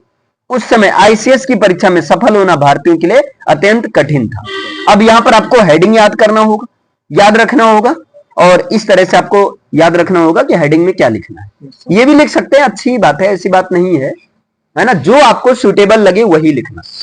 या तो चरित्र चित्रण पर आधारित प्रश्न बनेगा या तो खंड काव्य पर, समाज सेवक के रूप में। अब इसे देखो, यहां अपने समाज सेवक, अब यहां प्रूव करो कैसे समाज सेवक के रूप में। तो यहां देखिए, सुभाष चंद्र बोस ने बचपन में ही अपने गुरु बेनी माधव के प्रभाव में आकर समाज सेवा का सद्गुण अपना लिया था। वह दीन दुखियों और ये देखो, समाज सेवा का भाव इनके अंदर किनकी वजह से आया था? बेनी माधव के वजह से। सेवा का भाव कहां से पनपा था? बेनी माधव के वजह से। आगे, वो दीन दुखियों और असहायों की सेवा के लिए सदैव तत्पर रहते थे। बचपन में जब वो जाजपुर ग्राम में, अब जाजपुर गांव है, जब जाजपुर ग्राम में महामारी फैली तो सुभाष रोगियों की सेवा में दिन रात जुटे रहे और जाजपुर के रोग मुक्त होने पर ही घर लौटे। अब ये कौन से सर्ग की कहानी है? प्रथम सर्ग। आगे, इस प्रकार जब बंगाल प्रांत में भयंकर बाढ़ आई, अब बताओ, तब उन्होंने अपने प्राणों की परवाह किए बिना पीड़ितों को हर संभव सहायता पहुंचाई। ये कौन से सर्ग में बात की गई? बंगाल में जब बाढ़ आई, बोलो कौन से सर्ग में बात हुई? आगे यहां पर देखिए, ये द्वितीय सर्ग की कहानी है। उनके लिए कवि ने क्या कहा है? सेवा करने में सुभाष को मिलता था सुख भारी, बने रहे वह आजीवन ही पर सेवा व्रतधारी। आए नहीं किसी के संपर्क में, खासकर विवाह की जब आई बारी, सेवा करने में सुभाष को मिलता था बड़ा सुख भारी। ओके, आगे, परम देशभक्त और स्वाभिमानी। सुभाष चंद्र बोस में देशभक्ति और स्वाभिमान की भावना कूट कूट कर भरी हुई थी। एक बार कॉलेज में उन्होंने अपने शिक्षकों को इसलिए तमाचा जड़ दिया कि वह भारत और भारत के वासियों का अपमान करता था। उस शिक्षक का नाम क्या था? ओटन था। कौन से उसमें की कहानी है? प्रथम सर्ग की। इसके लिए उनको कॉलेज से निकाल दिया गया, किंतु उन्होंने इसकी परवाह नहीं की। देशभक्ति की भावना के कारण उन्होंने आईसीएस की पद से त्याग दे दिया। बताओ, आईसीएस इतना बड़ा पद, इससे त्याग दे दिया, त्याग पत्र दे दिया। वह जीवन भर अंग्रेजों से लोहा लेते रहे। उन्होंने देश विदेश में रहकर भारत को स्वतंत्र कराने के सराहनीय प्रयास किए। इसके लिए उन्होंने आजाद हिंद फौज की स्थापना भी की। अब यहां ओजस्वी, वक्ता एवं लोकप्रिय, सुन लो एक बार ध्यान से बस, है ना। सुभाष चंद्र बोस एक ओजस्वी वक्ता थे। उनके भाषण सुनकर बच्चे, बूढ़े, युवक, युवतियां सभी जोश और उत्साह से भरकर देश सेवा के लिए समर्पित हो जाते थे। अपने ओजस्वी भाषण से उन्होंने छात्रों से लेकर आजाद हिंद फौज तक के सैनिकों को प्रेरित किया। उनके द्वारा दिए गए नारे, तुम मुझे खून दो मैं तुम्हें आजादी दूंगा, दो तुम रक्त मुक्ति दूं तुमको, इसको ऐसे भी बोल सकते हैं, को सुनकर आज भी लोग देशभक्त की भावना से भर जाते हैं। वो साधारण जनता में अत्यंत लोकप्रिय थे। वो जहां भी जाते थे वहीं भीड़ जुट जाती थी। उनकी एक आवाज पर ही हजारों युवक आजाद हिंद फौज में शामिल हो गए। जनसाधारण का उनके प्रति प्रेम देखकर सरकार को कई बार झुकना पड़ा और उन्हें कैद से रिहा करना पड़ा। नीति कुशल एवं महान स्वतंत्रता सेनानी सुभाष चंद्र बोस बुद्धिमान होने के साथ साथ नीति कुशल भी थे। उनकी नीति कुशलता केवल राजनीति तक ही सीमित नहीं थी, वरन युद्ध में भी दिखाई पड़ती है। उन्होंने विदेश में रहकर भी भारत को स्वतंत्रता दिलवाने के लिए अनेक प्रयत्न किए। आजाद हिंद फौज की स्थापना इसी का परिणाम था। उनके लिए कुशल नेतृत्व में इस सेना ने मेघालय को स्वतंत्र भी करा लिया था। मेघालय को देश को स्वतंत्र कराने के लिए वह अनेक बार जेल भी गए। वे एक महान स्वतंत्रता सेनानी थे, ये स्वयं सिद्ध है ना। आदर्श नायक सुभाष चंद्र बोस एक आदर्श नायक थे, हीरो थे, है ना। उनके चरित्र से हमें सहनशीलता, त्याग भावना, राष्ट्रीयता, सेवा भाव आदि की प्रेरणा मिलती है। वह दीन दुखियों के लिए जितने कोमल, शत्रुओं के लिए उतने कठोर हैं। वह भाषण देने में माहिर हैं तो उनके लड़ने में भी वो निपुण हैं। उन्होंने दी इंडियन स्ट्रगल नामक पुस्तक लिखकर यह सिद्ध कर दिया कि वे कलम और बंदूक दोनों के सिपाही, है ना। मतलब कि अंग्रेज लोग इतना डर गए कि भारत में इसे बैन कर दो, डरने की वजह से तो हुआ। आगे उनका चरित्र हर दृष्टि से आदर्श चरित्र है। यो तो हुए देश में अगणित स्वतंत्रता सेनानी, पर उनमें नेता सुभाष से कम की दिव्य कहानी। क्लियर। अब यहां कुछ क्वोटेशन आपको लिख देना है सर्ग के बीच में, तो ज्यादा इफेक्टिव हो जाएगा। वीर नायक के रूप में देखिए, सुभाष चंद्र बोस की वीरता, साहस, त्याग, उत्साह से सब लोग विस्मित थे। अंग्रेज प्रायः उनसे भयभीत रहते थे। अनेक बार उन्हें जेल में बंद किया गया। जेल से मुक्त होने के पश्चात उन्हें अपने घर पर ही नजरबंद रखा गया। उनके घर पर शासन का हमेशा पहरा लगा रहता था, पर वे कब चुप बैठने वाले थे। अपनी दाढ़ी बढ़ाकर मौलवी का वेश धारण करके 1941 को, कितनी जनवरी थी, 15 जनवरी 1941 को वहां से बाहर भी निकल गए। जापान जाकर उन्होंने आजाद हिंद फौज का गठन किया। उन्होंने अपने भाषण से वहां की जनता में नव चेतना जगाई। इस प्रकार सुभाष चंद्र बोस एक वीर नायक थे। इस प्रकार यह सिद्ध होता है कि नेताजी सुभाष चंद्र बोस त्याग, अदम्य साहस, संघर्ष और नेतृत्व क्षमता के मूर्तिमान प्रतीक थे। उनकी ये सभी विशेषताएं युगों युगों तक देशवासियों को प्रेरित करती रहेंगी। उनमें एक नायक के सारे गुण विद्यमान थे। अतः इस खंड काव्य का शीर्षक जय सुभाष बिल्कुल ही उचित है, सर्वथा उचित है।